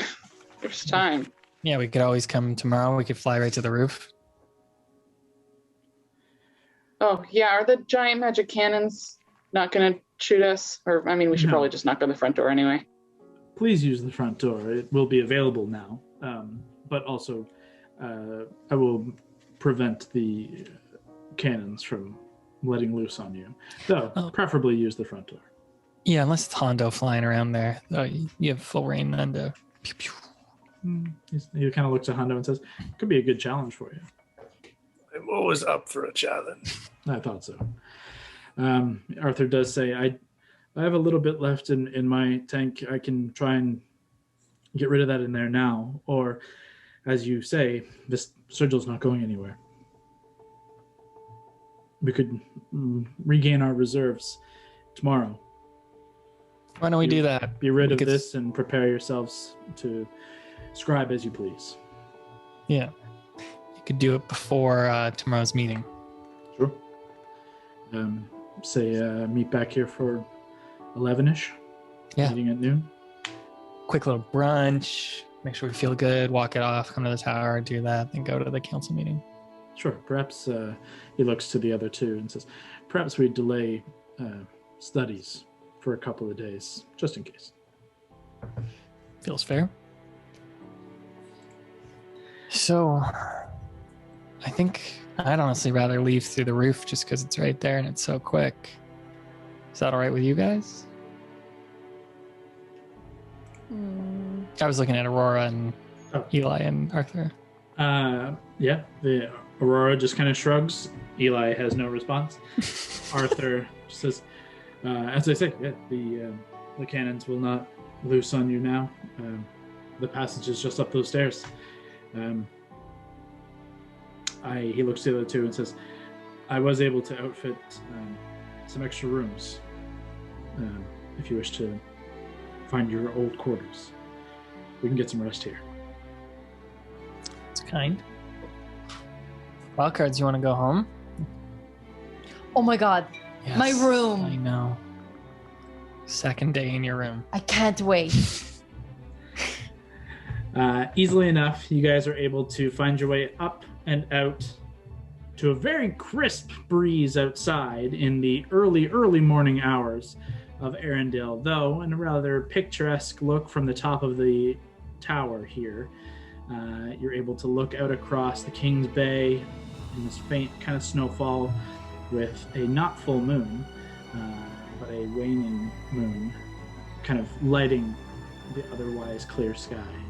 I think we'll take a quick break right here as you guys begin to head back home, have a little chat. So, as we get back in, unless you guys have any other things you want to do, I'm going to say you guys make your way back to your keep. It's a bit of a trek. It's cold. And it is starting to get to the time where you guys are pretty beat, pretty tired. But you feel now that you're just walking, you're not fighting, you're not doing anything, you're not in the risk of running into exhaustion or anything if you do want to have a chat before bed. Otherwise, you could sleep and do it in the morning. You guys want to chat now while it's fresh? You return to the keep. It's cold because no one left any fire going, but... Oh no, you're supposed to keep the fire going. You guys chat. I'm just gonna go to my room and go to bed, but you can fill me in about everything in the morning. We always do. Is that Uruk in your arms there? Yeah, Ulrich and I are just gonna go to bed. Okay, great. This one, Jesus. So Hondo, you were kind of spacing off earlier. The pit fiend that erupted from Raymond's wife's body. Seems like he was trapped there by Raymond. He took that form just to kind of piss off Raymond. We had a tense moment where we didn't know if he hated Raymond or loved Raymond. Turns out he fucking hates Raymond. He's from the 8th layer of hell. His boss is Mephistopheles. Association there is Carval made a deal with Mephistopheles for some more power. Carval would, in all his lands, would be loyal to Cambia, all the souls, blah, blah, blah. Anyways, this dude named Malzakar said, hey, I got a interesting thing for you. I've heard of the Wildcards. We've been keeping track of you. Why don't you come to Mephistopheles' lair? Guarantee you safe passage there. You meet at the Iron Spike, spooky standing place on the 8th layer of hell. And you can talk to this head boss, head devil, and we'll pitch you our deal. And he made no promises that Mephistopheles wouldn't murder us, but he said he would, with his life, protect us there and back. And he said it would be worth it because he hates Raymond too, and that they had something we might be interested in. I mean, he hates Raymond, but can we trust him that he doesn't want to one-up us? See, I was so scared when you would start thinking about this that you would be all for this. We've made a deal with the devil. In fact, you made the deal with the devil, and it went so poorly. And I'm scared about doing it again. Mary, Brawley, what do you think? Brawley, you're just giggling, remembering. Yeah, the weapons and things. Which weapon was that? Because I never see it, Hondo. I never see that weapon that my soul was on the line for. It was Whisper, right? Or was it? Yeah, It was the goddamn Gambler's Blade, Hondo. Right. It's the I don't even Gambler's remember Blade. it. It does. It's good. It does keep me safe. I don't need to. Oh, whatever. All I'm saying is, be prepared. I am ready to take this head devil down and take his spot. I think this is the exact thing that we're trying to avoid, because I'm pretty sure he very specifically said, Yep. I can protect you in some situations, but I can't promise anything if you challenge or piss off the main devil. If you slight the main devil, he will murder you. Yeah, but all of us plus him, that's a pretty good fighting duo against one measly devil guy. Now, we have fought devils before, you're totally right. This is like a god devil, like the king of this lair.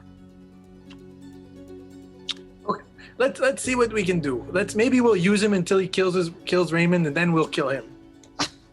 Or we don't have. Here's the thing: we don't have to go. We don't have to talk to him. We have 3 days to decide. I should have added that. We have 3 days to decide if we go. Okay, what's the alternative if we don't go? We find out another way to kill Raymond. We get more relics. We do other stuff. We have a whole world to make decisions on. So basically, we have no other option. That doesn't sound very promising. Hannah, you were getting so excited about taking a ship out to go see the Kraken to get a new weapon. I know, but I mean, are we going to be able to beat the Kraken? Is it another devil? Same situation? Are you more scared of a giant squid than you are this devil? I do have an hankering for calamari, so I am up for Kraken. We could go out the Kraken, okay, take that mysterious weapon, okay, and then we're more prepared to take this devil guy. Sure. We would need to do that in 3 days.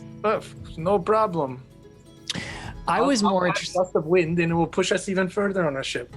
I was more interested in that one that was in the Underdark. Remember, it was that woman you slept with, the Gray Lady's like former consort. It was like his sword.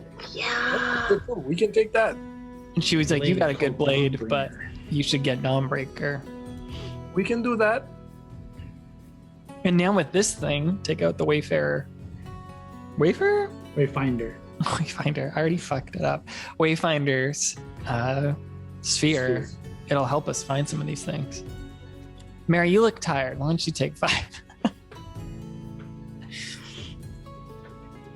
She does. Well,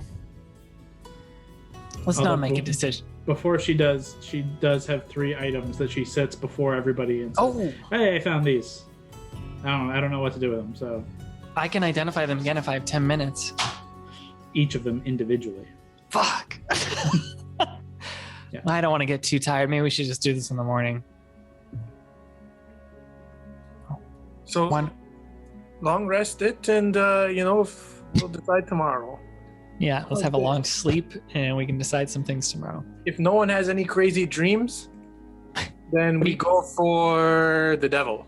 If anyone has a crazy dream, we go for the weapon. Did anyone have a crazy dream recently? Well, it's possible. We all seem to dream terrible things. Hondo did like a night ago. Did he tell us that? Hondo, did you reveal you had a... You did, I think. Yeah. It's our boy Gordo didn't reveal he had a spooky dream in the last step, right? Yeah. Yeah. I don't remember if Lavender told everyone. Yeah, Lavender told everyone she had a crazy dream too. Yeah, you guys start. Couldn't sleep? You just went for a glass of water? That's why you got up? Yeah. Oh my god. It's so nice having your own room. Brawley, when we're done all of this stuff, do you think that we could go shopping for stuff for my room? Absolutely. What colors were you thinking? Lavender. Perfect. All right, I'm going to bed. I'll identify this shit in the morning. All right. Oh, everybody. Everybody's going. You missed the entire talk. Everybody's going to bed now. Yeah. Yeah. I'm gonna go meditate. Ulrich, I meant to miss the talk. Let's go back to our We room. can hear you talk to him. Everyone does indeed find their way to their rooms, to their beds, and a peaceful, dreamless sleep. Except Hondo, make a whiz save. Hondo does dream. Who sneaks it out says. to the brothel? Hondo dreams vividly, but I will not discuss it here. That's some private fanfic that we'll get into later. But you all awake to a sunny morning, a very sunny early morning, with some tasks you guys can complete and some conversations to still be had between yourselves. An 11 o'clock meet at the tower to get this sigil, and a noon meet at the castle with the Council of Arendelle. Busy day. Busy day. And your first of 3 days to respond to a devil I'm gonna keep track of this. about his deal. Day one. Also keeping track, it's 3 days till Deep Winter's Day. Oh my god. Ooh. I was going to ask about that. Till deep winter. It feels like it's been 6 weeks since it was 3 days to deep winter. Two more sleeps till Deep Winter. Oh yeah, we gotta go pick up all our gifts. Mm-hmm. Yeah, Brawley, your stuff, it will be ready today, if I Okay. remember correctly. So you can go and pick you've already paid, so you can just pick your stuff up easily. Probably leaving the council because it'll take a while to go down to where you need to go. Okay. So afternoon. I don't remember if anyone else had anything on order. Well, actually, you guys all have a bunch of stuff with Rabbit and Jinx, Mm-hmm. but I think you're still a little ways out from that. I'll have to double check. I think that was past deep winter. Yeah, I feel like that was Yeah. like weeks. I custom asked for some things for deep winter, but okay. The That would tattoo probably be stuff a- too is later. Yes, the tattoo stuff would be when you guys pick up your stuff from Rabbit and Jinx. Val, I think your stuff was going to be like the day before. So like tomorrow, all your custom. You wanted to get it just before, but it was on the cusp because you had a bunch of custom. I'll try and wake up maybe just the tiniest bit early, just to start identifying some of this stuff. Sure. With a half hour, it is not hard. The first is a leather handle of what looks like it should be a whip's handle or something to that effect. It's got a very thick knot at the end and some tasseling bits of leather strap that kind of hang from it.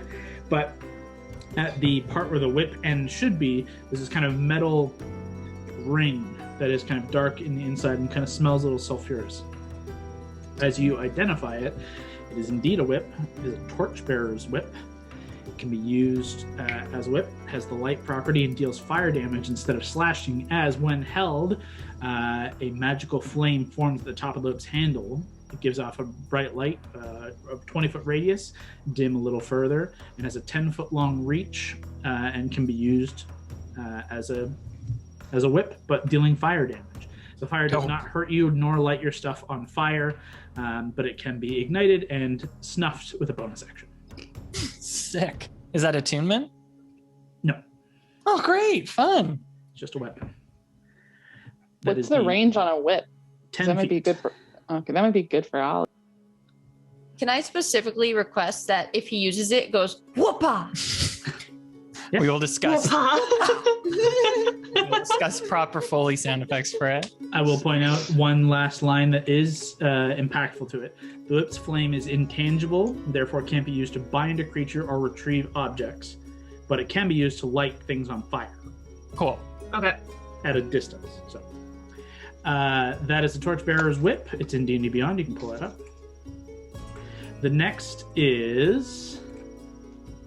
we'll do the spell book, because I misclicked the other thing. Where is it? The spell book. This spell book is a wizard spell book. It is a thick-bound leather book, crisscross of silver lines and intricate patterns of maps and chart-like iconography across its kind of dark blue, almost black cover. There are kind of brass gold bindings at the corners, and the pages are rather they're vellum. They're treated very well to be waterproof and presumably fireproof as well. It is called the Atlas of Endless Horizons. It is a spell book containing. It's specific to wizards, so it requires attunement by a wizard. So unfortunately, no use to your group currently.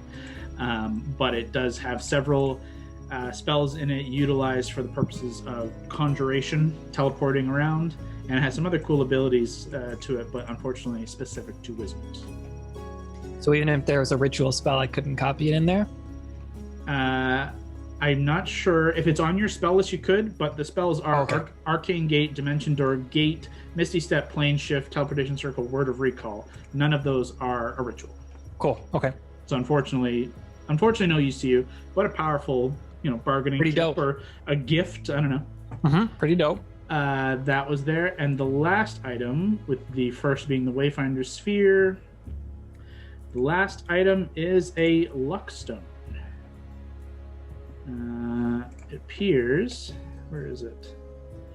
You see this kind of, it looks almost like a carved cat's head, but the two ears seem to be chipped off and broken away. And one of the eyes is just like stone and polished, but the other is this brilliant emerald, or agate. I don't know. I guess that's what it says, is agate.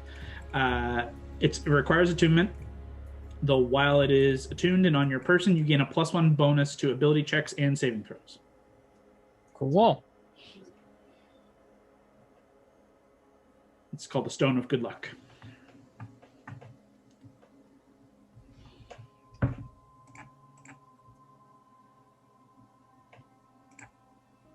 That might be good for you. Because a lot of us have stuff we're attuned to that we're pretty sold on. I feel like you have one slot maybe that might work I for wonder you. if I still have a slot though, because I am attuned to that necklace. Equipment. You got Cloak of Protection, Wand of the War Mage. That's pretty good. And Amulet of Health. Well, that's pretty trash. So That thing has Probably just throw that away. saved you dozens of times now. I guess I could, because I just rotate through a couple.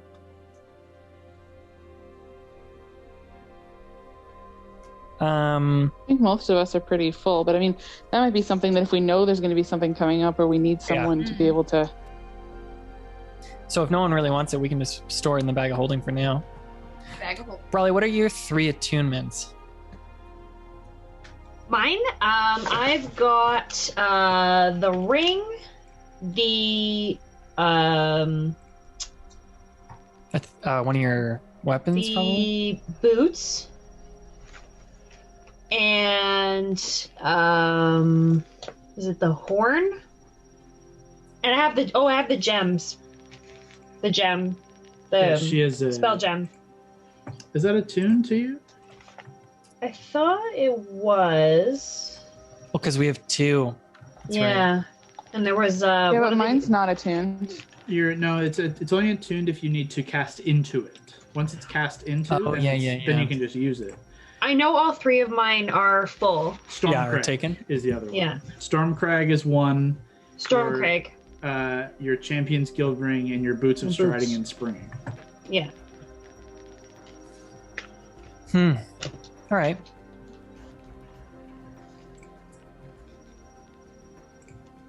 Quick question. Is a whip dex or strength, Kyle? It has the finesse property, so it could be either, but dex, traditionally. I mean, admittedly, Alana, that one just might be useful for you. It's not a huge extra reach, but you're a little on the short side. If something's flying, you might be able to handle it. It won't work for any of this hellish shit, but... And it gives you a 10-foot reach. It's a torch. Otherwise, Lav could use that too. She's got Dex +4. No, that's true, Lavender. You don't really have a lot to attack with outside of if you're tapped for spells, right? It's true. But also watch what. And also, yeah, also you're blind a lot of the time, so that would let you see. Yeah, it's Blind or in hiding? Oh. it's a torch that's always on. I mean, no shade. Without these, I'd be blind too. Tap my goggles. Do you want to use it for a bit, Lav? And then if we need to give it to Brawley for some reach, we could do that? Yeah, Brawley and I will share it. We have no problem sharing. God. I like look nervously between you two. Brawley, you said that in a couple of years I can borrow your hammer, right? Absolutely. If you can lift it and use it, by all means, have fun. I'd love to see that. Just her dragging this hammer through the dirt. You gotta So be what's the worthy. plan? What's the plan, gang? Okay, let's go to get some breakfast. And Yeah, you guys still have plenty of time before you need to go anywhere. Like, we'll say it's like 9 o'clock by the time everyone's up. You guys were up a little late, so 9 o'clock is fair. Val, you've already done all the identifying. You're talking now at the breakfast table. What are you doing? You got 2 hours before you got to be at the tower. I mean, it takes like an hour and a half to get there. It takes like an hour, but like you could also accomplish things on the way, and you have an hour before that. So, if you want to have any conversation, now's the time. Otherwise, we can just jump to the tower, get your sigil. Away you go. can I attune to? I need to start doing this shit more and making sure we have it. Can I attune to the 4th level spell gem and put a dimension door in it? Sure. Just do that this morning. It takes like an hour, right? It takes an hour, so you got up a little early to do this half hour of identifying, and then half of that attunement process, and then the other half hour as you guys are kind of getting ready. We'll say it's 9:30 now. Mark off the spell slot. Yep. And it is imbued. You are currently attuned to it. You can attune to something else with another hour, but now Later. you are. Oh yeah, long rest. Let me. Yeah. Which Make one sure- was that, Scott? Make sure everyone hits long rest. You can get all your stuff back and sleep and health and What was that, Mary Leah? Which spell gem was that? Allie's or mine? I don't remember. I think you have the I- 4th level one, so I was going to put a dimension door in that one. Gotcha. Allie currently still has a full 2nd level Cure Wounds. I don't see it too, babe. I don't see it either. Anyone else seeing long? Oh, yeah. Should be at the top right by your health. I'm It's gonna not there. refresh. Are you on a You're tablet? Yeah, if you're on a tablet, it might be in the drop Turn it down. horizontally. No, I'm also not seeing it. I'm on a laptop. Uh-oh. That's a I mean, great I see it on. Is everyone on Chrome? I'm on Yeah. Chrome. I'm on Mary's Yeah. character feed. I see it. Oh, and you see it? Yeah. I can't even adjust my health. That's weird. Mine, I had to, on my tablet, I had to flip it horizontally to see it, but it was on the right side. I'm not signed in. That's Oh, why. I just, yeah. I'm signed in. Let me try again. I just sent it on there. View. Oh, yeah, I'm signed in now and I can't see it. Interesting. Oh, I think mine works now. I had to go to character. Where? Scroll to the very top. Go there and just go characters. Okay. Rock, did yours work? Go back to view. Yeah. It was just some weird thing. Now it works. So yeah. Yeah, we're good now. Oh, sorry. Good. Cool. Cool. We'll tell Kevin to do it when he gets back from I whatever he's forgot done. that's how much Kyle, health can you I do have. mine? I don't have a free hand. Sure. Thank you.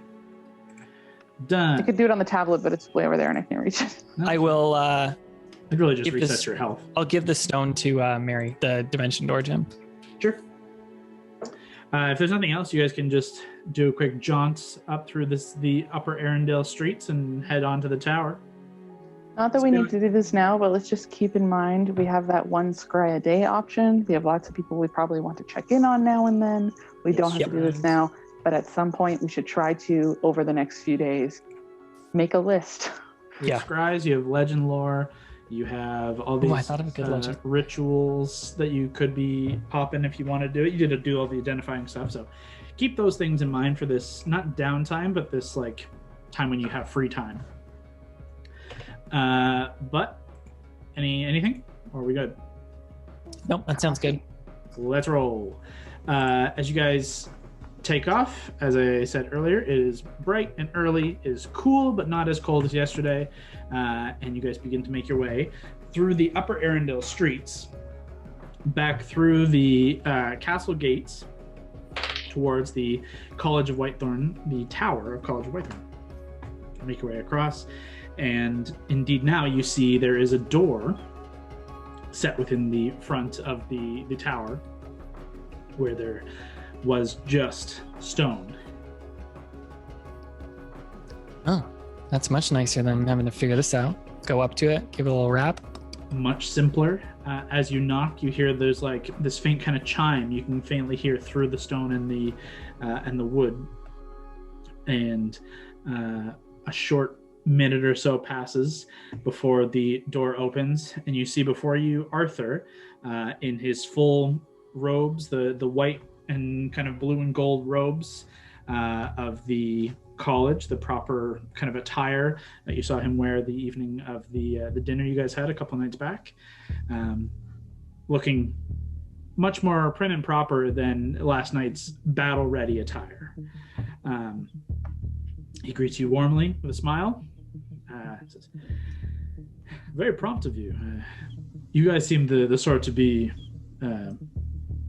late, for lack of a better word. But it's appreciated. Come on in. We always like to, what's the word? Undersell, overperform. We always like to be on time. Oh, no, that's not it. No, you seemed the fashionably late sort is all. Where is Hondo, by the way? Wasn't he with us this morning? I'm sure he'll be running along soon. Quietly tagging along behind. He got distracted by something shiny. I think he was shining his boots. We just left him. And then he probably saw himself in it, and then he's such a narcissist. That's more my vein, but that's fine. Arthur, while we're moving up to the tower, Yes. I had a question about what you think might happen. If this is some sort of transmutation, charm, hex, whatever, if we manage to dispel it, are those people going to come back to life? What do you think? Well, we discussed If that is this. We discussed this briefly, the three of us here this morning. He says, as you guys are making your way up through the tower, and we believe that is very likely a polymorph of sorts, a very powerful transmutative ability that gives the opportunity to turn people into objects. It seems most likely the case here. Frighteningly, it is, we believe, still in effect for those who would set foot on the teleportation circle. This is going to require a very powerful dispel. But as you say, there's very good likelihood that whatever these creatures, whether they be people or monster, could very well be within these objects. Now, we believe one of them to be one of our students, but the other three, there's no way of knowing until we free them. Within our group, we had a quiet discussion of whether we should do that just yet. Between Eli and myself, we believe that the creatures are being held in a sort of stasis. They're unaware of time passage. They're unaware of they don't age. They don't need to eat, drink, or sleep. They will have been standing one place and then not there, and then they'll awaken when we free them. So there is no sort of qualms in are we torturing these people by leaving them in this space. Aurora believes differently, though. I believe it's just her compassion shining through and not quite seeing the bigger picture. In truth, our recommendation would be to leave them for the time and perhaps find a better place than the open, or even in the tower, perhaps even in the dungeons, before we dispel them. Kind of like the sound of that. I'd rather not do it all at the same time in one small room. In the worst case scenario, they are figures of Raymond's current allies, in which case we've caught ourselves some captives. In the best case, they are innocent students who thought they knew better, and we let them go free with a stern warning. Finding the difference might be the real challenge here. Finding the difference might be the real challenge, but I believe it'll be easier in a contained environment. Totally. The only concern we do have is if one of those is not simply like you or I. If they are a beast, a monstrosity of some kind, held along by someone else like us, that could spell disaster. So we must be cautious and wise about this next step. Though I think the first step is holding off for the time. Yeah, that feels sound. I like the sound of that. Excellent. I thought you would be agreeable, but we won't make any rash decisions or any decisions for that matter until after the council meeting today.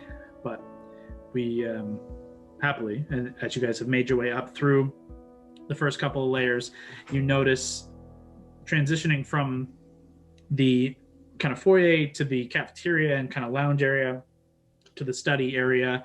All that has been the same, but as you transition into the library and workshop, everything is back in its space. You notice the library is now several tiers shorter than it once was, and now wider in a more expanded square, and the library has kind of reorganized itself, but there are kind of spiraling staircases that lead up to the second level rather than a dozen layers needing to be traversed.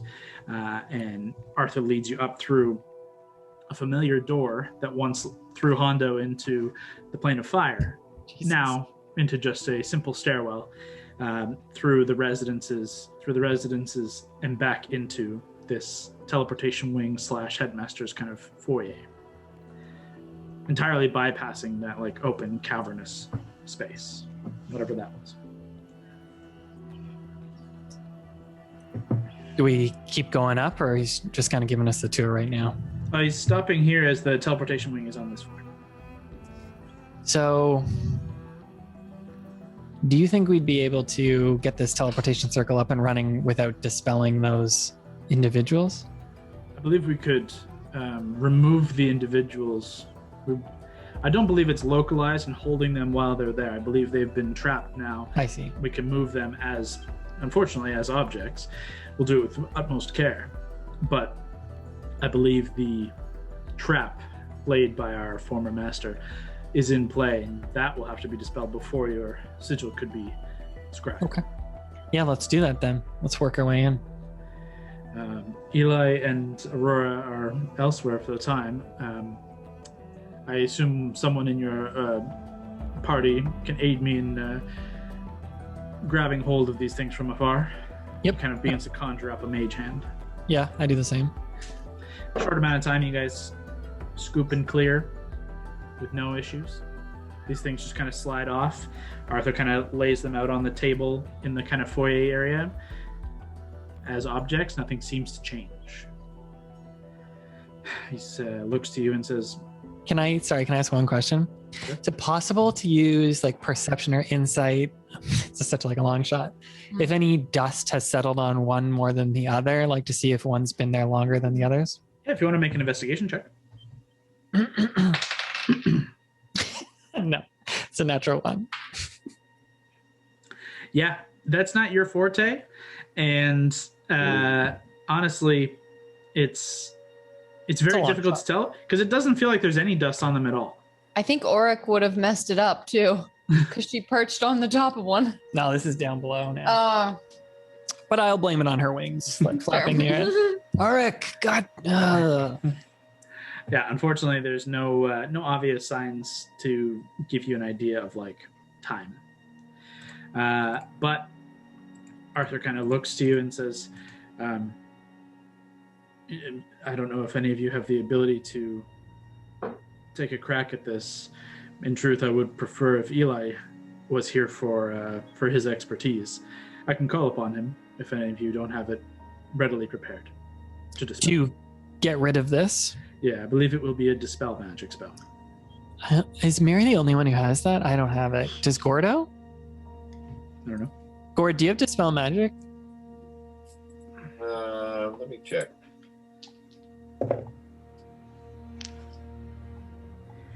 In your old spell list, I think you used to have it as a druid, but no I longer. think I swapped it.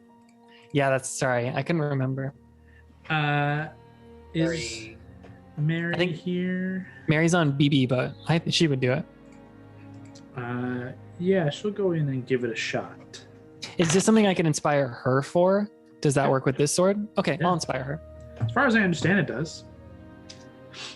I didn't know if it was because it was through the item it was different, but No, she basically just has to make an intelligence check. I don't know why I'm getting a dice out like we're at the old table. Like I was like, okay, here you go. There you go. Let me just double check. Where is Mary's? So yeah, what's your inspiration? D10 now. D10. Okay. Mary steps into the room with her kind of glittering black, starlight, night sky like blade that is Mage's Bane, and stepping forward to the circle, she just kind of gently and very cautiously, with like almost half her body like ready to run, taps the blade and dispels with the blade. Cool. Ooh, that's really good. Add to it. Come on now. Plus, yeah, that's very good. That is a 26. Ooh, that's good. 17 on the die. Mary's intelligence and your inspiration puts us well over the top. Sick. As Mary's sword touches, you can see from afar, as you're kind of watching kind of like a semicircle around her, about 10 feet back.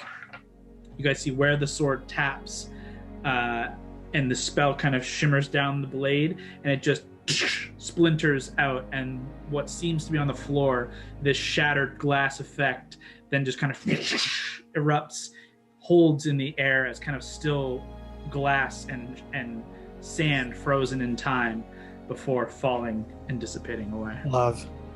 Great job, Mary. God, that was great. She just kind of quietly gives a little nod and sheathes the sword back in. And then just gestures to you to the circle. Take out my book and take a tentative step forward. You touch the circle. Yeah, I'll do it. Nothing happens. Oh my god. We gotta find out. We gotta find out. Yeah. Cool. Yeah. With go ahead and give me. Let's do an Arcana check for this. I was like, what would it be? Yeah, I was debating making it like a performance, like how well you could do the drawing, but it's more about how accurate you can be.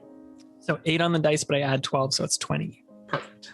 That is, it's not necessarily difficult as you are trained in doing this, but there is a pretty high level to getting it very, very, the intricacies of it. And as you go around, you do find this is the most intricate sigil you've collected thus far, whether because it was Raymond who crafted it, and it's just incredibly particular to the way of his styling of magic, or there's no difference in power level, but maybe because this is more permanent in some, or protected in some way, it's just a little bit more intricate. But with your deft abilities, it takes about 45 minutes. It takes a good amount of time. Yeah, it's a long time. This is a big circle and it's very intricate, and you're trying to get it as accurate as possible. So it takes about 45 minutes of you doing this before it's complete. There's nobody else here. It's just Lavender. What is Lavender up to? Lavender, what are you and Uruk up Lavender to? and Gord, are you guys just hanging out? Yeah, there's no way I'm getting involved in this kind of stuff or touching a circle. So I'm just drawing in my book. That's handy. Have a backup. Yeah. I'm observing. But we cannot even tell if you're observing because it's the I love helmet. how you're like, that's handy for a backup. I'm probably drawing Gord in my book. Like, what do you mean? Val thinks you are. You can't see Gord, as Gord has stepped into the room and then drifted into shadow and nothing. Predictable. Invisibly in the corner. I love it. Always creepy. But Gord, you do get a keen eye watching over Valentine at work, and you watch over the rest of your party, your friends, just kind of doing their business, and you just feel this kind of like creeping sensation behind your right ear. Just this little little tickle You wanna within your helm. You've been accustomed to some horrible shit. This is not enough to get you to take the helmet off or react in any way. But you can just feel something kind of moving in your helmet, working its way up around the top of your ear, just around the back, and just kind of inching slowly higher and higher. And it tickles in an odd sensation. And you're glad for the helm and for the invisibility that you find yourself in. As you feel this worm work its way up and around your ear, then into the ear canal, and you just hear this tenebrious whispered before the sensation is kind of faded and gone. Sounds grim. Well, I think I got it. You guys have about 20 minutes or so before your meeting with the council. Yeah, let's go to the council. Okay. It takes a little bit of time to exit the tower. It's a little bit of walk back down, and obviously now Arthur is accompanying you as he is going to this council meeting for a brief period, anyways. As the other two wizards you find in the kind of workshop area as they are kind of exiting down as well. You catch up to them, and the party all collected. The three wizards to be, the headmasters potentially to be, begin to make your way through the, the western passage of the Whitethorn Hall, and into this like long hall of portraits and all the kind of history of the Delarion crown. You get to see, you've seen these before, these kind of ages past of the heroes and the royal line and the royal family, all in these vast portraits in this white stone, beautiful kind of polished marble walkway before making your way towards the throne room. Though the council room, the council meeting, the greater council meeting is kind of in an off section in this large long table room with this heavy chandelier of candlelight. And as you enter, you do indeed see the council. You see Alexander sat a couple seats shy of the head of the table as King Malcolm Delarion is kind of standing overlooking. There's a large map of Vesaria kind of scrolled and spread out across the table as he's kind of stroking his beard, overlooking the table at the far end of the room. See, he's wearing his very, very regal looking attire. There's this kind of half ornamental armor alongside a heavy kind of wolf pelt and this long trailing kind of velvet cape atop. Very, very nice armor and clothing, and his golden crown as well. You see Colton and Galdrin at his side. You see Lillian to his right. You see a few of the other members who you've not been properly introduced to, though seen at assorted kind of meetings and around in the area through the time of the war, the battle that you were a part of in the war for Arendelle. Mostly bureaucratic nobility, some kind of just the rich and fancy, ritzy peoples of the Upper Arendelle. You see the Grey Lady. You have walked in with the three wizards to be the headmasters, and I believe that's everybody that is in here and everybody that you would see. As the majority of people are just kind of standing about having small conversations in these small circles. You can see the table is laden with fruits and coffees and like kind of early like brunch like breakfast foods and drink, and people are kind of helping themselves to some there's also some wine. There's carafes of wine that are kind of scattered across the table. You notice no one has touched those just yet, but that's not to stop any of you. And there's about a minute or two as you guys kind of enter. You catch a couple of eyes, and the Grey Lady gives Hondo a wink. Alexander gives Mary a nod, and everybody kind of finds seats around the table wherever you wish to find a seat. 2 or 3 minutes pass, and Malcolm there's a kind of wrap on the table, this heavy ring kind of wrapping on the wood, this heavy wood of the table, and the room falls silent. As Malcolm looks across, and then kind of sternly, and breaks into a warm smile. Says, well, today is truly a great day in the city for all of you to be gathered here. I'm most grateful for all of you to be able to find within your busy schedules, adventuring and otherwise, to find yourselves able to look forward to the future of our city, to look to what we aspire to and what we've always aspired to do, and take action where it needs to be taken. Today we will discuss these things. We will discuss the future of our city, discuss the future actions that we wish to take, the undertakings which are already underway. But first and foremost, we should be most proud of what we've all accomplished in the face of adversity, war, pain, loss. We've come through on the other side, stronger, better, with a brighter future. For the time.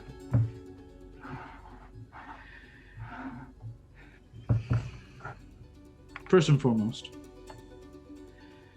we have several things to discuss. There are many proposals we are to hear and discuss as a group. We have much to discuss as kind of gestures to the wizards who are kind of all sat together near you guys. What to do with our illustrious college and the positions of arcane advisor and headmaster within the college. Thankfully, as a side note, with a gracious aid of our lovely Wildcards, the college has been rectified, cleared of its former villainy. So thank you once again for what seems like the 100th time to your group for your aid. And I'm sure there'll be more thanks to be given. But first and foremost are the reconciliation efforts that are currently in place and the plans and paths forward for reconciliation with the provinces of this great nation, this realm. In the south of the Vale, I've received missives of great success in connection with the Sylvan Synod of the Vale and with the Lindaran Elves. And from the Sylvan Synod, we have have had word of connection to 2 other tribes in the Vanyar and the Valar as well, seemingly taking heed of our word of need for reconciliation. And it is with great thanks that we give to the Flurwild family, who have been a champion of connection and reconciliation to our long, not forgotten, but disparate elven brethren. Unfortunately, the province of Marrakesh has neglected to accompany us in this effort. We are still attempting several different pathways of reconcile and in trying to break through those walls, but those boundaries are old and strong. They now look too deeply inward, and as we are guilty of in the past, can no longer look past their own borders for the betterment of this realm. In better news, however, to our west, the province of Haverfeld has been very responsive, and they were early responsive in our initial reach out, and very recently their leadership intends to make a trip here, the 1st of Hamatil, and great strides. They will be staying with us, and we'll be discussing creating a proper pathways, trade routes, both merchant and otherwise, between our 2 nations, and potential for unifying a borderline between in both a military purpose, but establishing an embassy on both sides. This has been, once again, gesturing to the Wildcards, in great thanks to your deeds and connections. So once again, as I say, thanks to you. But these points, these deeds of reconciliation, they come now at a time of great need, a time that I am unfit to properly explain and unfit to properly have said that I am on the forefront of, though I have been impacted myself by its evil. But if I could ask upon the Wildcards, now's the time. The people here, we have all the power we have in this province. They're willing, they're open. Tell them of the great evils that you have faced and how you think we should proceed. Well, thank you for that introduction. The forces of hell are trying to move against us all, and I think it's going to take all of us to defeat them. In Raymond's Tower, we were confronted, I don't know if the wizards told you, but of a devil from the 8th layer of hell. We're trying to fight the 9th here. That's who the vow is working for. But all manner of fiends are trying to make a play at the material plane. So reconciliation is great, but I think it would take all of us, and I'd be willing to pitch, I don't know, I haven't even talked to the Wildcards about this, but what if we go to Marrakesh? We have a connection there that we left in Verdansia, Damascus, who seemed to have pretty good status there. DM, where did he belong to? He was a basically like a dean of antiquity and history at the Sapphire Palace. He used to work at the Sapphire Palace and hasn't been back since. We were hoping to meet up with him anyways, but I truly meant it when I said it's going to take all of us, and to leave out 1/4 of Vesaria could be our downfall. There is almost immediately from the mention of hell a murmur amongst the crowd. You can all hear dissidence in disbelief and mistrust and gasping of like both disbelief and fear. But as you finish, Malcolm taps the ring once more, and immediately all these voices cease, and you can see there's a stern look in his eye. He says, "I will hear no more word of mistrust, of disbelief. There are forces beyond our world, and they are great, and they are evil, and they are coming. Our family has felt the sting of these villains, as have our fellows here, as have many of us. Some of you may not even realize the connections and the depth to which this reach, but the battle to which our city sustained great peril, great damage, that was but a step in the plan here that these fellows are in the forefront of. I don't disagree that having the 4 provinces united seems to be of utmost import. If you wish to make your venture there on our behalf, I give you full credit and full with my blessing, so be. You can be a representative of this house and of our crown.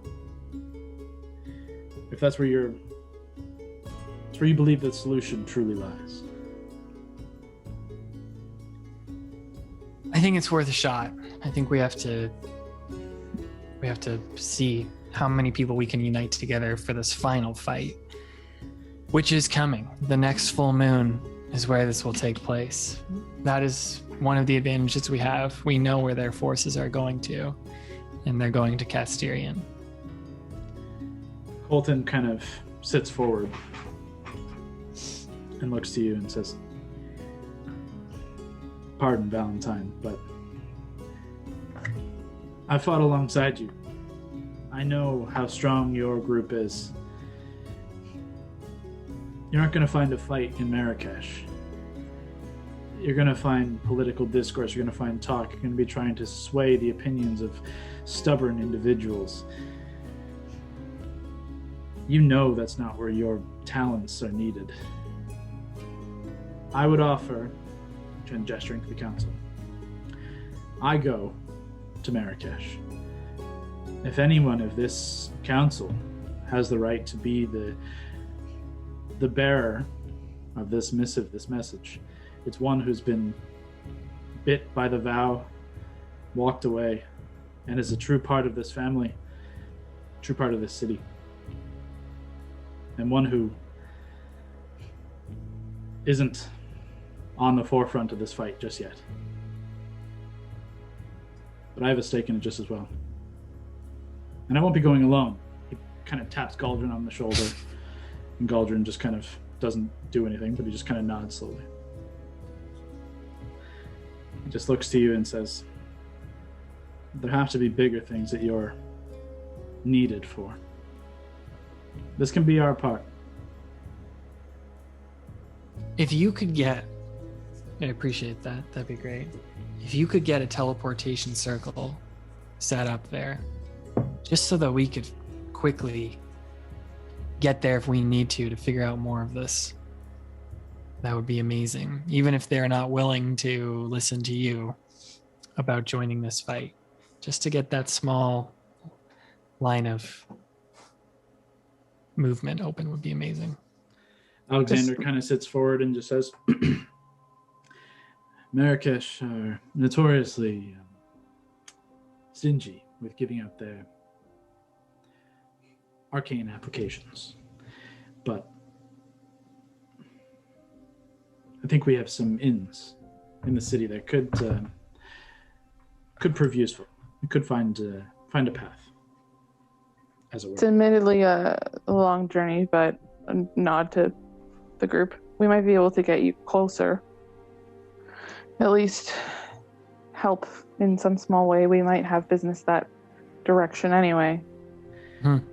Colton kind of sits forward too, and a little sheepishly says, "I mean to not step over anything you have intended or planned, but I just know if you have business there, that's a different story. You have business elsewhere. This is not a place for the need of your ability." I'm not disagreeing. I think it's an excellent idea. I mean, of course, it's going to mean more coming from yourself as opposed to, a bunch of assholes who are pretty, look a little intimidating with a bunch of scary swords and shit. So I'm just saying we might be able to save you a little bit of travel time. We all know that we have a little time here, but we don't have an exceptional amount of time.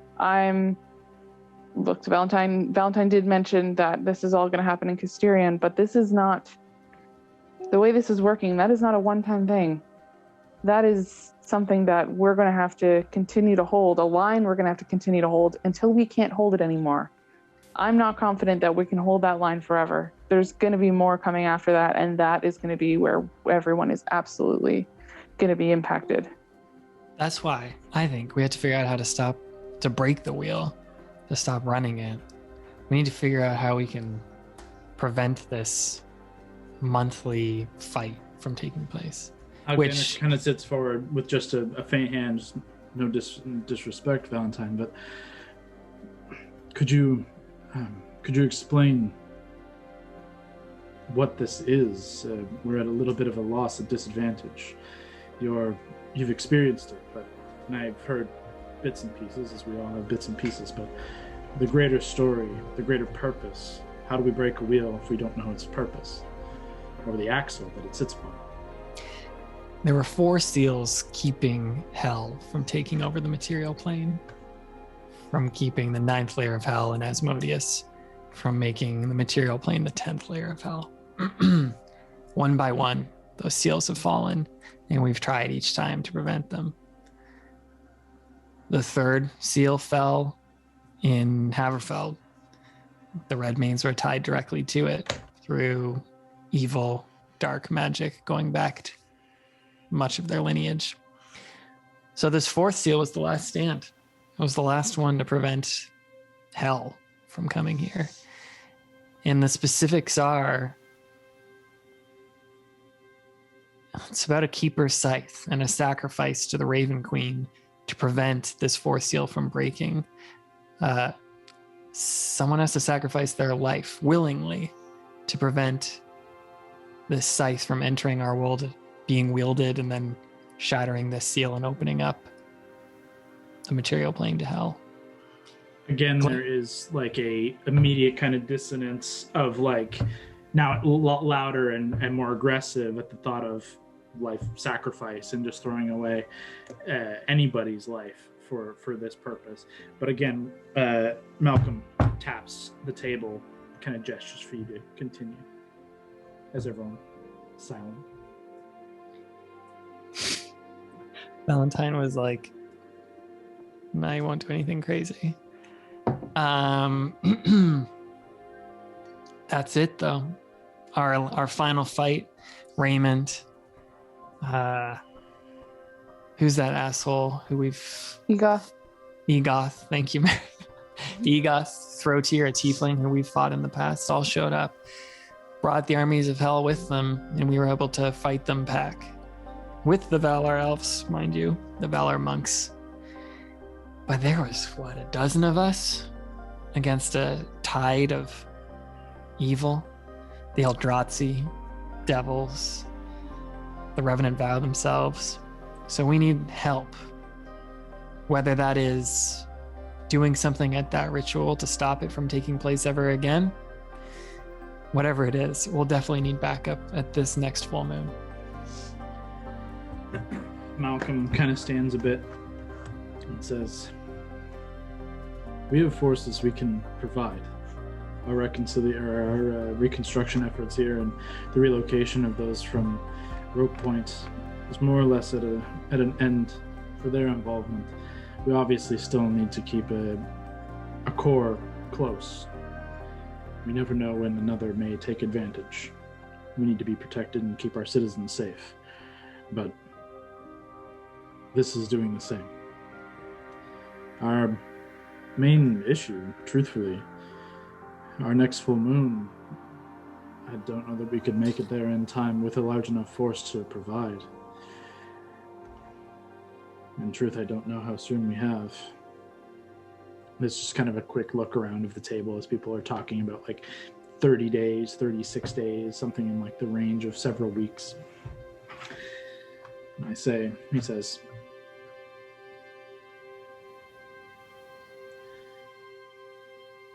nonetheless, I will dispatch several squadrons of our White Guard, whether to aid or to stand vigil.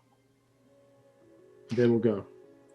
We have magic, though it might not be all-powerful to move a full army. We can move people close through teleportation circles, through other means to try and get them as close as we could.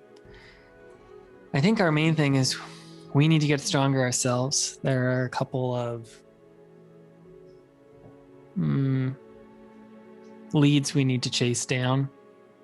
And as well, we just need more knowledge. We need to know more. We need to know how we can stop this from happening once more. Just a kind of a long pause, quiet.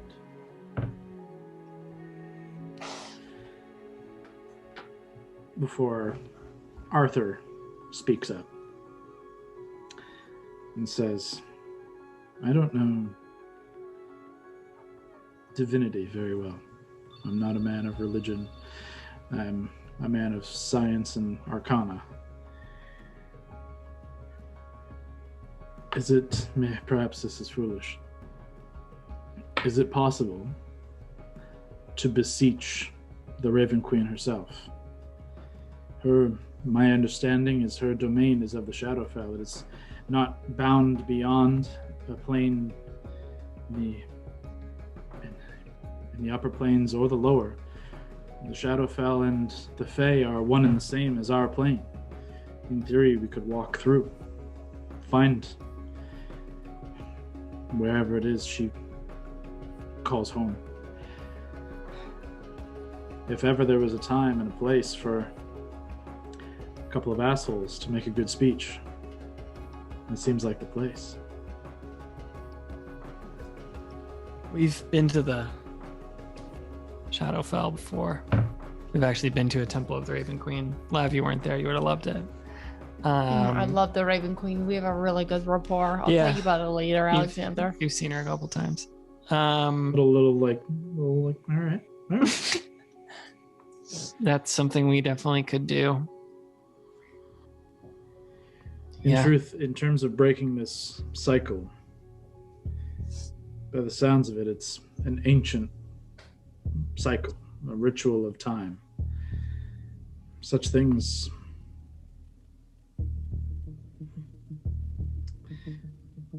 there's two paths this may take. This is still Arthur, by the way. A ritual this old is either ingrained so deeply it cannot be broken, or, as wheels do after such time, they rust. The same process, time and time again, whittle it down to the point of breaking. I don't say to continue doing it, but what's to stop it from breaking should the cycle stop?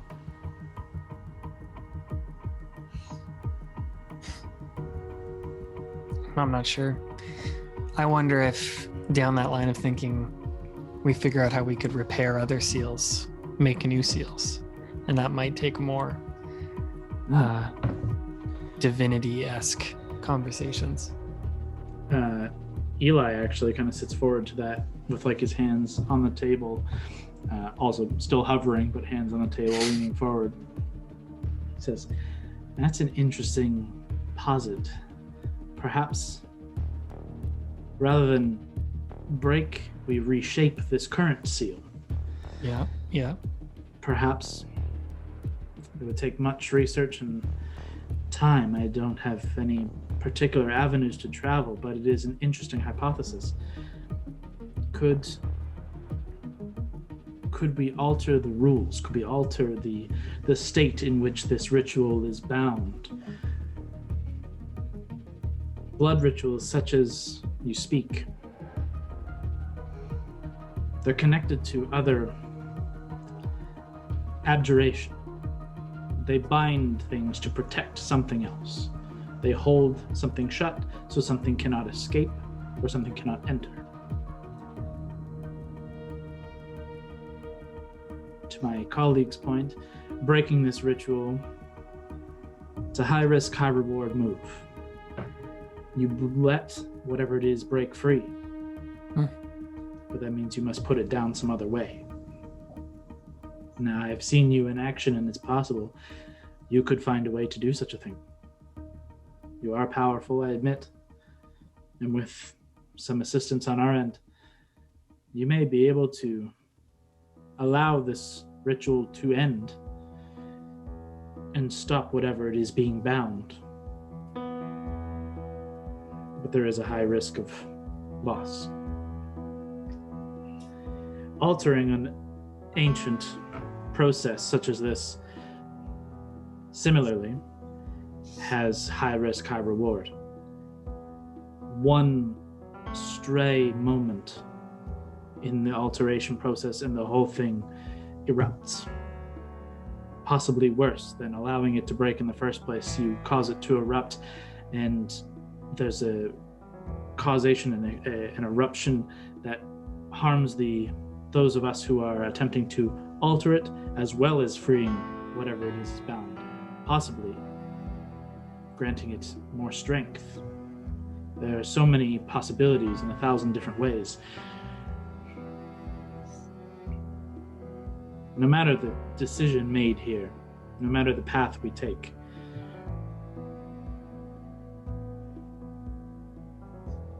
it's both slim but necessary. I would love to alter this, make it easier for us. I don't maybe say to that's- make it easier. I say to end. Oh, then sure. Arthur kind of taps him on the shoulder. Says, I know you have some business to attend to before your moonlight dance again in Casterion. But in the time between, we will devote our time, our efforts, our arcane practice, every moment we have to finding some solution, whether it be altering or a solution should it break. Perhaps we can stop this. But I have one alternative thought. Please.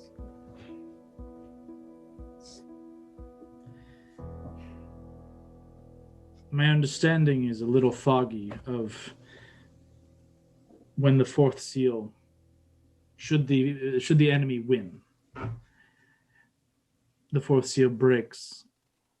By what capacity does hell take over? By what road does the devil walk? These are things we don't know because we really just didn't want to find out. Raymond talks a lot about finally bringing order and ending the chaos to the material plane. In my imagination, it involved a lot of fire and brimstone, just like wiping off the material plane, and then us all just being slaves to the King of the Nine. Well, that is a grim future. Perhaps that is another avenue for us to investigate. Yeah, if there's some sort of place they have to come out from if this fourth seal fails, and then we have to make some sort of other stand there or try and shut that down, it's worth figuring out. Yeah, this is my idea. This is my other path of thought. We need to have contingencies. No matter what plan we take, there's a chance of failure. There's a chance of death. There's a chance they succeed. And there's a chance hell has to come from somewhere. It won't just appear and obliterate. It will pour through like that much lava. Finding the hole and perhaps plugging it. Perhaps another path we may take. Hondo's good at plugging holes. You know it. Ah, God. How long from now is that day they just said for the Redmanes to show up? For the Redmanes? Yeah. It is the 25th of Morden. They're coming on the 1st of Hamatil. 1, 2, 3, 4, 5, 6, 7. 14 days, 2 weeks. And 3 weeks is when we think the next full moon is? Nope. 2, 3, 4, 4.5. Great. Well, we have some stuff to try and figure out, us, the Wildcards. But we'll come back here definitely for when the Redmanes come and make their summit here. But we might have to go out, whether it's to the Shadowfell, whether it's to other planes, other places. We can be in constant contact. All right. Malcolm stands once more and says, yeah, we do not ask you to remain within the city. We know your time is precious and your deeds go beyond that of a single city. Your time is appreciated here, and your efforts are equally so. So whatever contact we can provide, whatever aid, it is yours. Just say the word. We appreciate that. If you Wildcards have any other business to attend before we continue, speak now. Nervous glance at Hondo. Do we get an army? You want an army again, don't you? You want the pigmen. We need If you wish for several of our squadrons to be sent south to this Casterian, they will be sent. My concern only being in the time frame it takes them to get there. But if we were to marshal them shortly and have them met by the Sylvan at the outside of the Vale, perhaps they could provide them expedited passage through the Vale and reach it well before this full moon. This is good. This is good. A good update. We may need to attack fast and in numbers. Well, then it is done. I will issue the orders directly. And just for specificity, I'm looking for the pigmen. If you will launch a specific squad. The veteran army of Hondo the Blue. You hear like a smack of metal on the table, a heavy fist thud, as the half-orc Galdrin leans forward on the table and looks slowly in your direction and says, "Was that fucking you? Did you fucking start that? I'll come over there, Hondo." He like gets up, Colton like grabs his breastplate and holds him down. He's like, "Those fucking assholes have not shut up." I look at him and I just go, "Oink!" God. I'll kill you slowly. Get in line. Get in line. Colton laughs and kind of claps him on the shoulder. The king kind of looks at him with a very, very faint half smirk before wrapping his ring on the table once more. There are a few pieces of business that are attended to by members of the council. Bits about the reconstruction of the city, moving people from Rogue Point into certain areas of the city, some like general business and trade proposals and stuff like that, before they reach the point of discussion of the Arcane Advisor position and the Headmaster position, at which point Malcolm stops the conversation and asks, at this point I would ask Arthur, Aurora, and Eli to please wait outside while we discuss this next point of order. You'll be given a chance to speak for yourselves when you return if you so wish, but I believe this is a discussion to be made and delivered afterwards.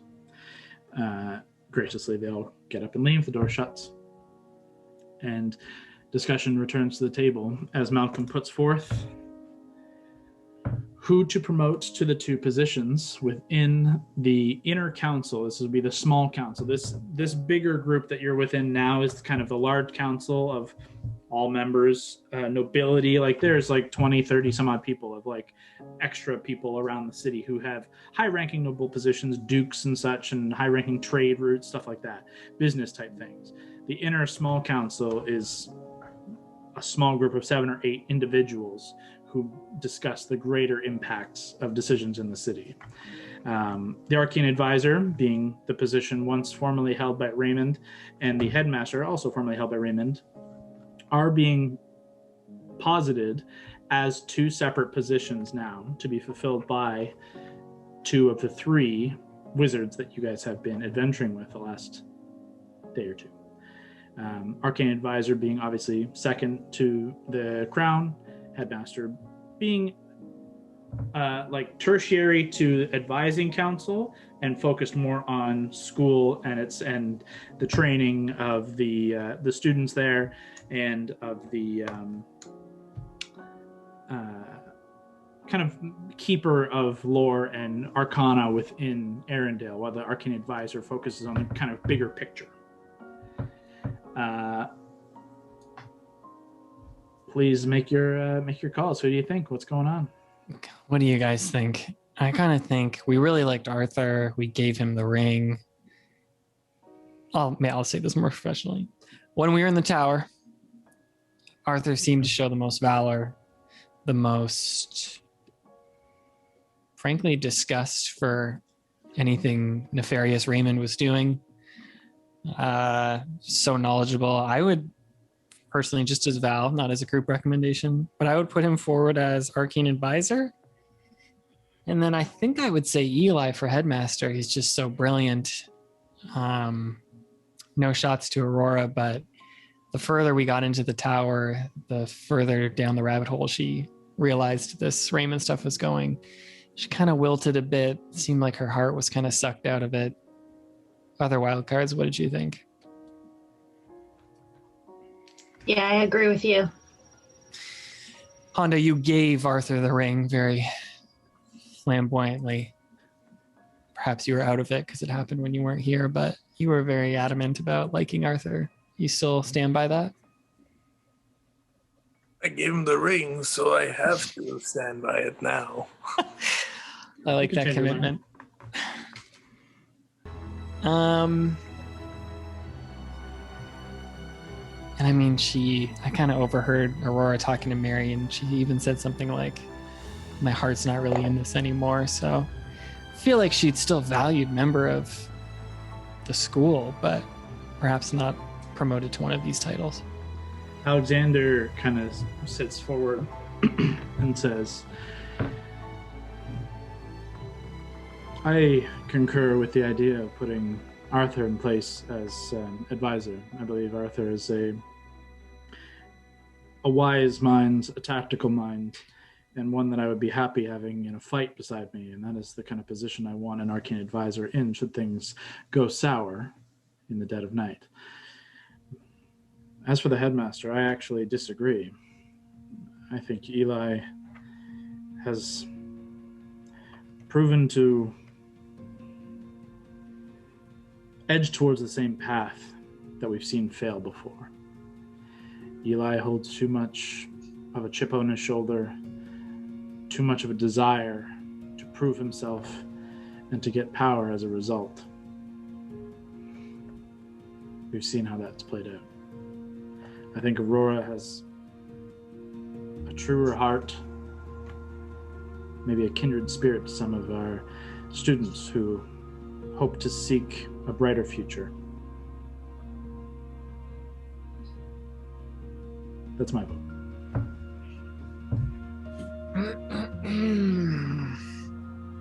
I mean, you're right. I think part of that is true, but I just wonder,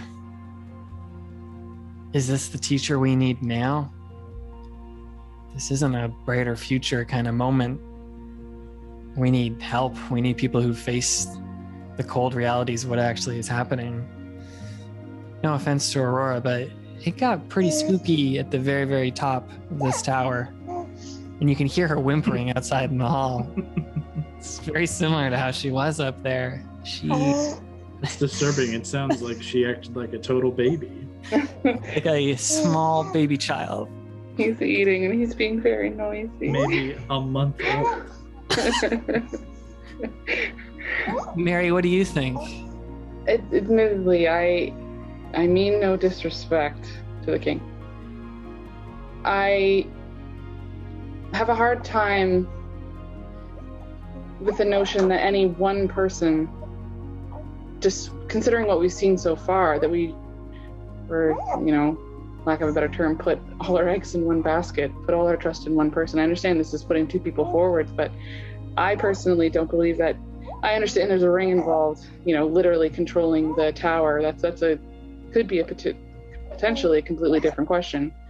I don't know that either of these need to be a single person role. I mean, are we limited to what? The number of chairs at the table? It's nothing. Maybe there is some terms of a head, but I'd rather have a couple heads in the game in terms of making decisions, and they each have their own specialties. They each bring different things. Keep each other in check and balance. They seem to be doing that well so far. The king nods and seems rather responsive and bright to the idea. Well, in truth, the idea more based in tradition.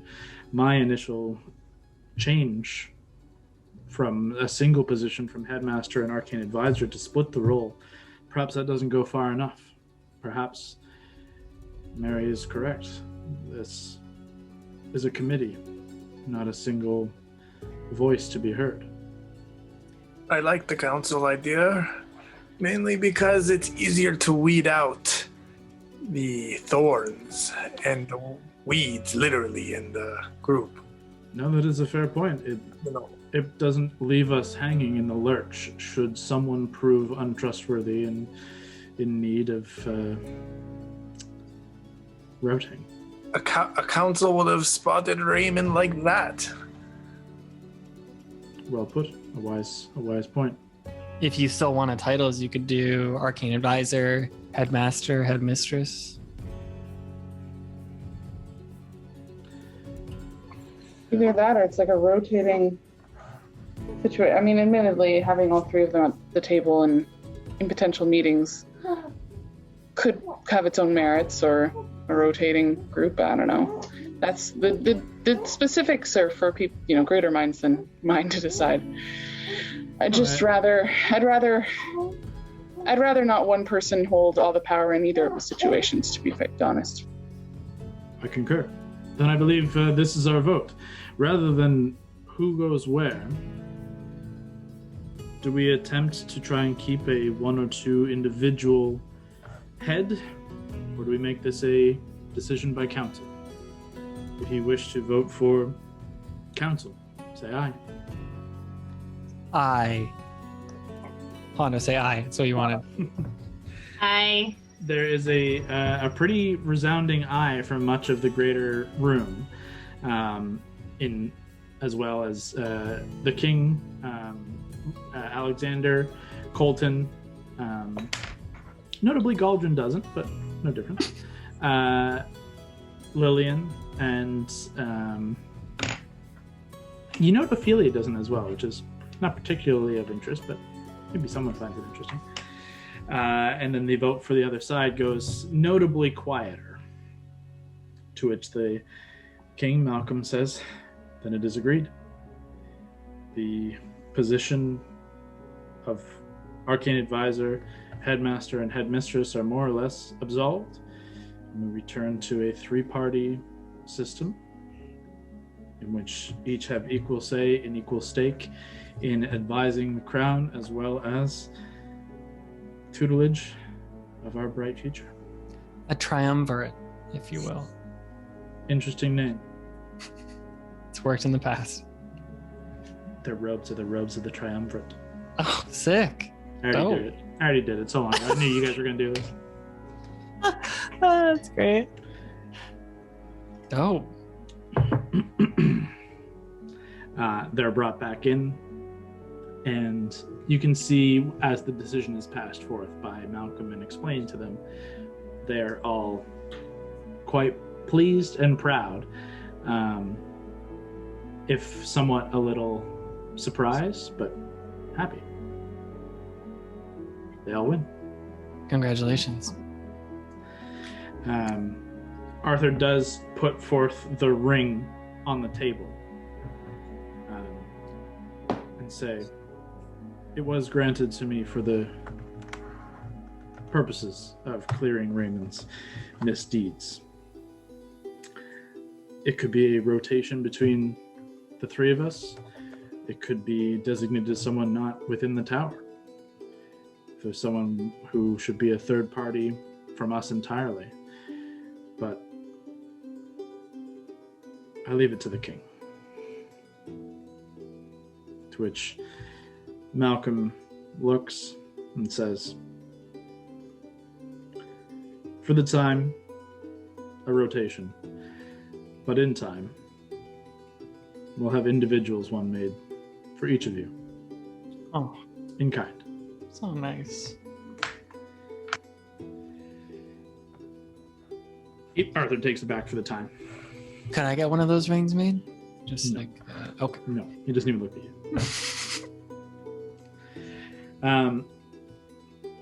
It's been about an hour and a half at the time that you guys finished this part of the discussion.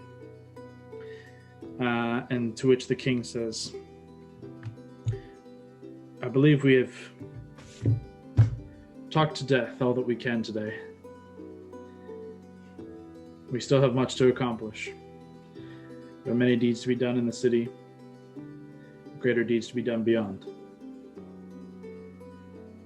But, as I said at the beginning, we have a bright future ahead of us. We must not fear those who wish to bring us down. Only stand behind those who wish to fight for us and for that bright future. I bid you all a good day. Good day. As you guys all begin to filter out and leave the castle, or at least leave this room, that's where we're going to end tonight. Oof, that was good. 6 That's weeks. awesome. 6 weeks. There we go. Thanks for tuning in. Join us next time as the Wildcards debate making a deal with the devil or finding their own path forward. There'll be a new episode up every Tuesday, so stay tuned. But until then, keep exploring.